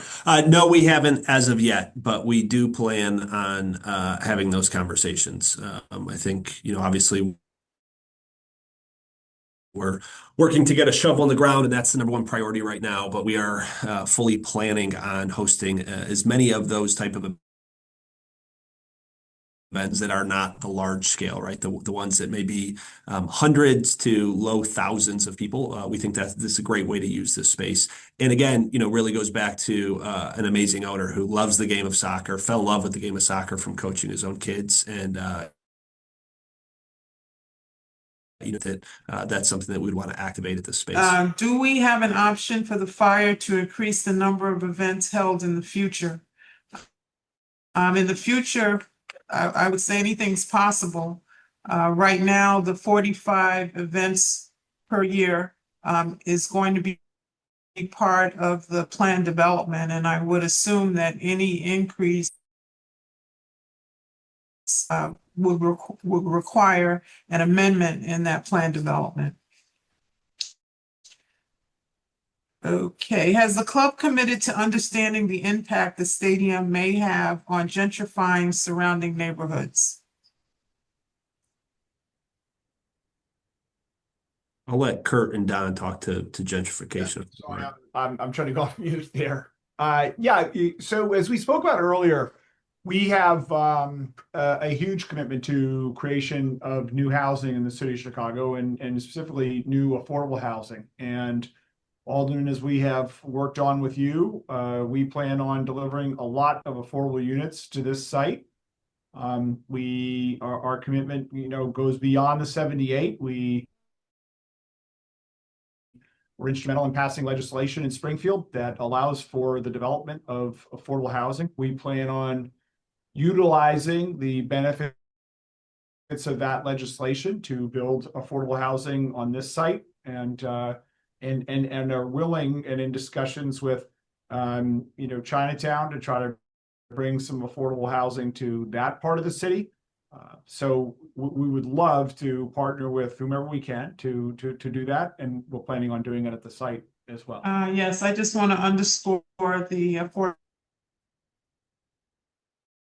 those are conversations that I'm having with the Related Midwest, actually Alderman Lee, and the Department of Planning and Development related to the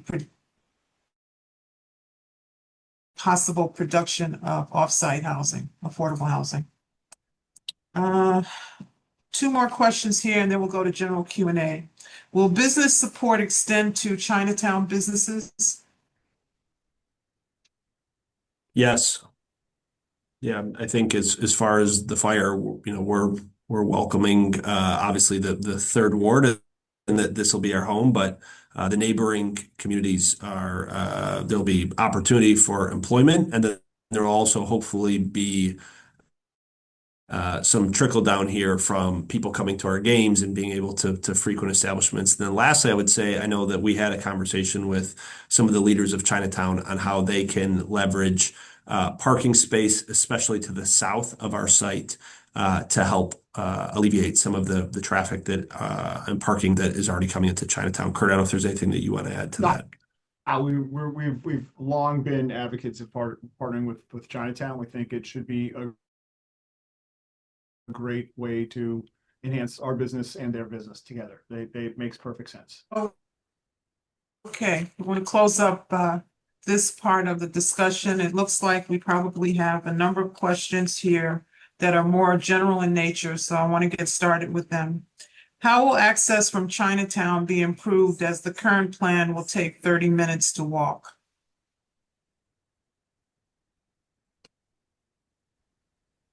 Well, there's lots of other methods of getting there. I would say that there's divvying. It is not a bad walk. I don't know if it's 30 minutes. Certainly from the north end of Chinatown, you're not that far away. Correct. The new Wells Wentworth is beautiful.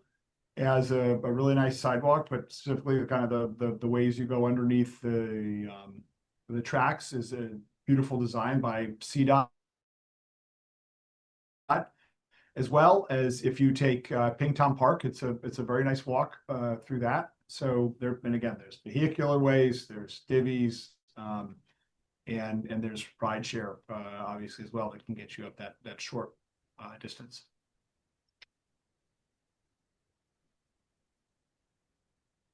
Alderman, you're on mute. Sometimes I'm technically challenged. What extent does the build out of the fire stadium assist Related Midwest in the completion of the other phases of the project?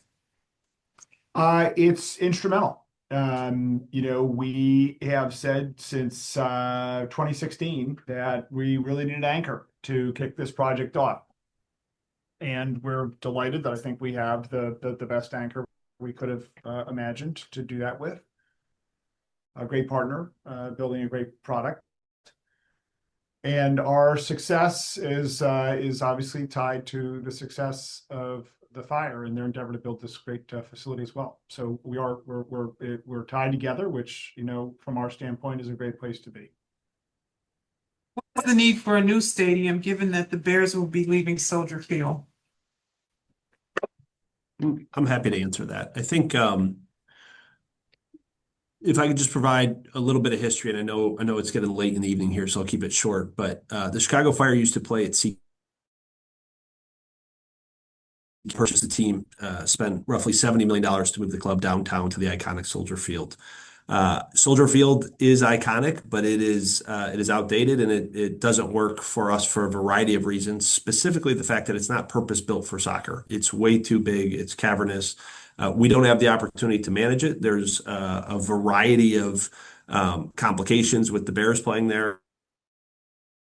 And yes, we know that the Bears have intentions to leave. That was made public yesterday, but I had been in the tea leaves for a while. But even if they were gone tomorrow, there's still a lot of challenges with that building.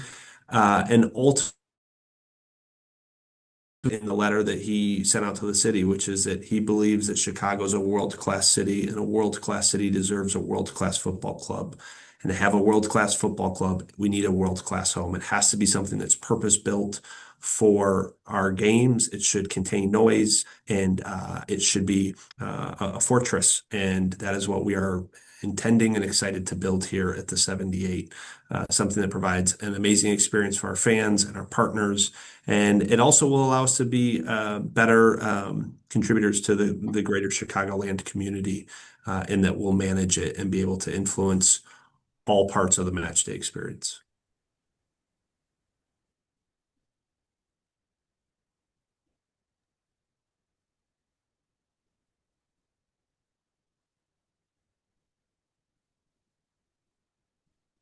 I was off mute. Is the parking garage being public still in the plan? Yes, it will be publicly owned. parking garage Okay. and have look at access. Kurt, in your assessment, what has taken development so long since the land was purchased? We needed an anchor. Plain and Alderman, simple. it sounds like he's why really are excited for the fire and maybe wants to kick us some type of discount on the land, which Kurt, we will gladly accept, and we appreciate that. Going up. But Don't want to get in that discussion. Actually, that was one of the questions, Dave. Do you own your plot of land? yeah, so we're purchasing the roughly 9.5-ish, Kurt, you'll know the exact number, acres from Related Midwest, and then they own the remainder of the site. Okay. Kurt, this question has come up a number of times in the various community meetings, and I know you've explained it. Why are you not moving the Metro tracks? Yeah, several reasons. One is the ability, just the ability to do it. We spent over 6 years working with Metra to get to an agreement where we could move the Metro tracks. We were never able to get to that agreement, and just in the ability to frankly be able to build the project with any level of certainty, we had to move forward. And so we are moving forward. We also, look, it would have been great if we were able to do it. We got one more access point on Clark Street, but it really is not that. We only have one more access point, and we already have a 4-way interchange at 13th Street. And again, the decision was made that this was the best outcome, and we were able to execute on a stadium in the time frame that was going to work for the Chicago Fire. All right, a question was asked about how will previously apportioned TIP funds be reallocated?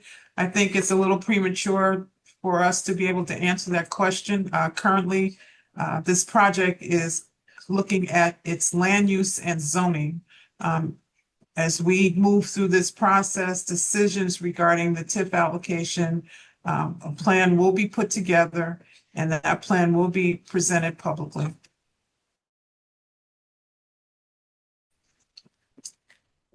I don't know what the proposed Grant Park project is that this person is speaking of, but wanted to know the impact that this project would have on the stadium.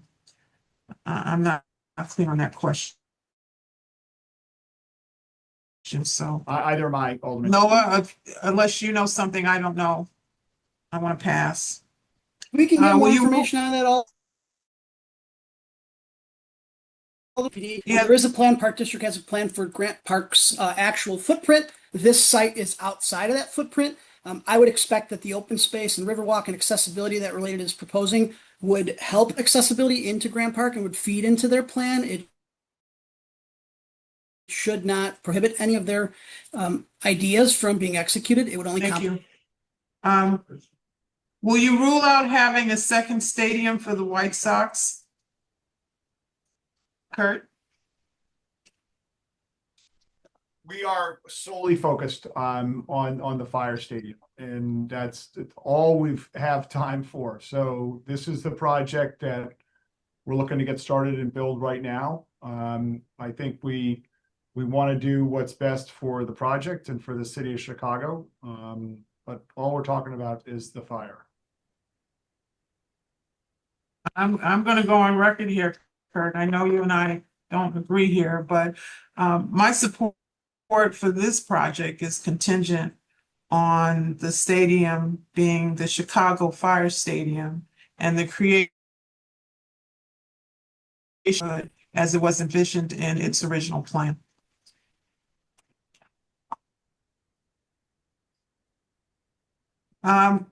Dave, what would you host in the winter as is an open air stadium?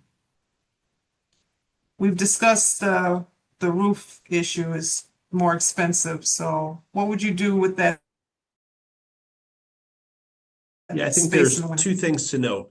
One is that, and this is public knowledge, so I'm comfortable sharing it on here. Major League Soccer is looking to potentially amend their schedule to more closely align with the FIFA international calendar, which would actually have us playing games later into the like late fall, early winter, as late as late November, early December, and then starting up again with home games in late January. We would not have a ton of games in those months. Most of our games would be played away in warmer climates, but there is a possibility where we would be playing in cold months. We play currently, our season starts in February at Soldier Field. So, our fans are accustomed to that, and that's out on the lake in Soldier Field where they're more exposed versus this stadium with, the higher facade and the elevated premiums and the canopy and wind screening. So we're confident that the stadium experience that we are building will be warmer than what Soldier Field would offer our fans. I think that's first and foremost, Alderman. Additionally, I think there's a lot of things we could do in the winter months. I think the idea of the Chris Kindle Market, I think the idea of a Winterland Festival. I think Wrigley does a really nice job and admire what their team has built over there. And that's great for that area of town, something to that effect coming to the stadium. I'm sure there's a variety of other options as well, right? You could have an NHL game hosted there. You could have a variety of other things. So, I would say that those are all things that we'll be thinking through and mapping out over the next several years as the project comes All right. online. And we're getting close to the end. What is going on with the rail line south of the stadium and east of the river by the St. Charles Airline Bridge?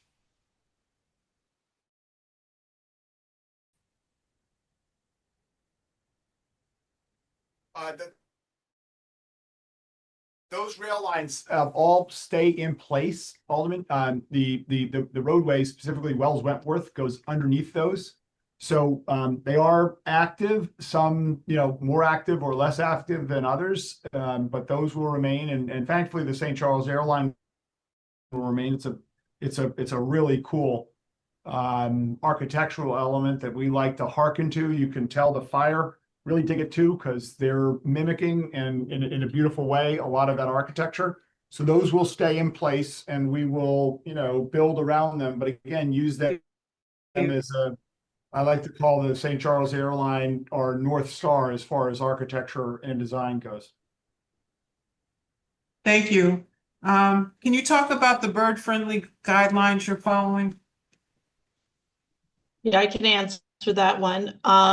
We have done a lot of development across the city, particularly on the riverfront and lakefront. So we're well aware of this issue and are very empathetic to preserve the bird migratory paths here. So both the fire and related in each of their works with the stadium and the infrastructure projects are committing to the basic bird-friendly strategies as part of the city's sustainability matrix.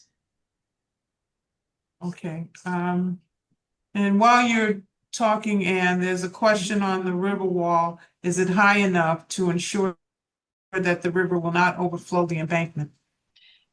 Yes, that's a great question, and certainly something we are studying. We are looking at the height. Obviously, we'll be rebuilding the seawall, and we're studying those heights, but we will look at that total height and considering, floodplain strategies. All right. Someone is asking, thank you for that. Someone is asking, how long will it take for someone in a wheelchair to get from the Roosevelt L station to the stadium? I don't have. I'm not sure we can answer that. How about slow and patiently?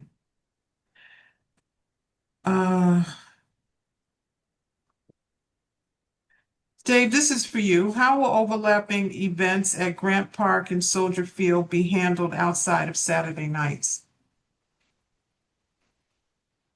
Yeah, so most of our games are Saturday night. So I think the question, if I'm understanding correctly, is like, what's happening if there's an event, Lollapalooza or whatever it may be, right? Is that kind of a fair way to classify it? And what I would say is, right now we are able to work with Major League Soccer to help influence our schedule significantly. Unfortunately, we've become experts at it because given that we play at Soldier Field, there's only a handful of dates that we're actually even able to choose from. Now we'll be able to open up really the whole year for us to host our events. So we'll make sure that we schedule around any of the large events. I know NASCAR is leaving, but if they come back, if it's Lollapalooza, if it's any of those Sueños Festival, any other weekends where there's large crowds, come our absolute best to black those days out and not host a fire game or a concert, et cetera. Thank you for that. And I just want to say that there is a group, South Loop, discussing how Grant Park, and I think they're working together or not working together on how they program both Soldier Field and Grant Park. I will be participating in that process. I believe Alderman Conway and Alderman Robinson will also be participating in that, and I'm not sure who else they've invited to the table, but I would encourage South Loop neighbors to continue to stay involved in that discussion because the concerns related to the number of events, the overscheduling of certain things needs to be discussed. Kurt, I think this question is for you. Will any of the affordable units be under 40% AMI? Probably. The way we've been financing our projects, all of the affordable units have been sub 50% or at 50 or under AMI. So I would assume we would end up, again, it depends what type of financing we use, but typically we have been having some of the units that are below 40. Certainly happy to work with anybody on that. And then, Ann, I think the last two questions are for you, and they relate to noise and light and its impact on native wildlife animals. Have you all looked into that? This certainly follows along with the questions around bird strategies. We haven't gotten into completely that level of detail yet, but yes, we are aware of how artificial lighting impacts bird habitats as well as other wildlife habitats.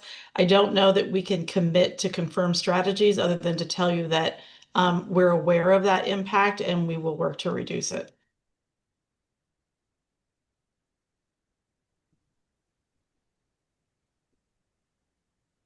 Yeah, I think this question was answered, and then I'd like to wrap up this meeting. What permanent jobs are available at the stadium and the rest of the developments? Are the fire committed to good hospitality jobs? Yeah, absolutely. I think the way I'm interpreting hospitality is meaning primarily around match day. When I hear hospitality, I think live sports entertainment, I think food and beverage, I think janitorial services, I think fan experience. That's kind of where my head goes to. So if the question is specific around construction, I think we've answered that. I did my best to hit on it earlier around some of the professional services that'll take place at the stadium, as well as more of the kind of part-time stuff. But yes, those are all things that I think I've already addressed and kind of happy to commit to here publicly that we'll be a great partner and have very diverse hiring there. So hopefully that hits on that. Okay, well, I want to thank Related Midwest and their representatives and representatives from the Chicago Fire and from the city departments of Planning and Development and CDOT for participating in this meeting tonight. I think you have to admit that there's been a lot of thought given to the feedback we've received from residents over the last couple of months. And I hope that you see that those questions that you've raised, many of them have been addressed and others are being addressed. I want to say to everyone here that this is a project that I support, and I look forward to receiving more information from you. We will get to you the traffic study when we get our hands on it from Related Midwest. And those of you who registered for this meeting, we do have your email and we'll make sure that information is provided. If one of your questions was not answered, please feel free. My staff has taken down the questions that might have gone over area where we had passed on. We will answer those questions and we'll get back to you. And if you have other questions related to this or want to send me a letter of support or opposition, please 3@cityofchicago.org. I will ask if Kurt or Dave have anything they want to add before I close this meeting formally. Kurt? Dave, you want to say anything before I hit the leave button? Sure. Yeah, I'll just end by saying thank you so much. We appreciate the time.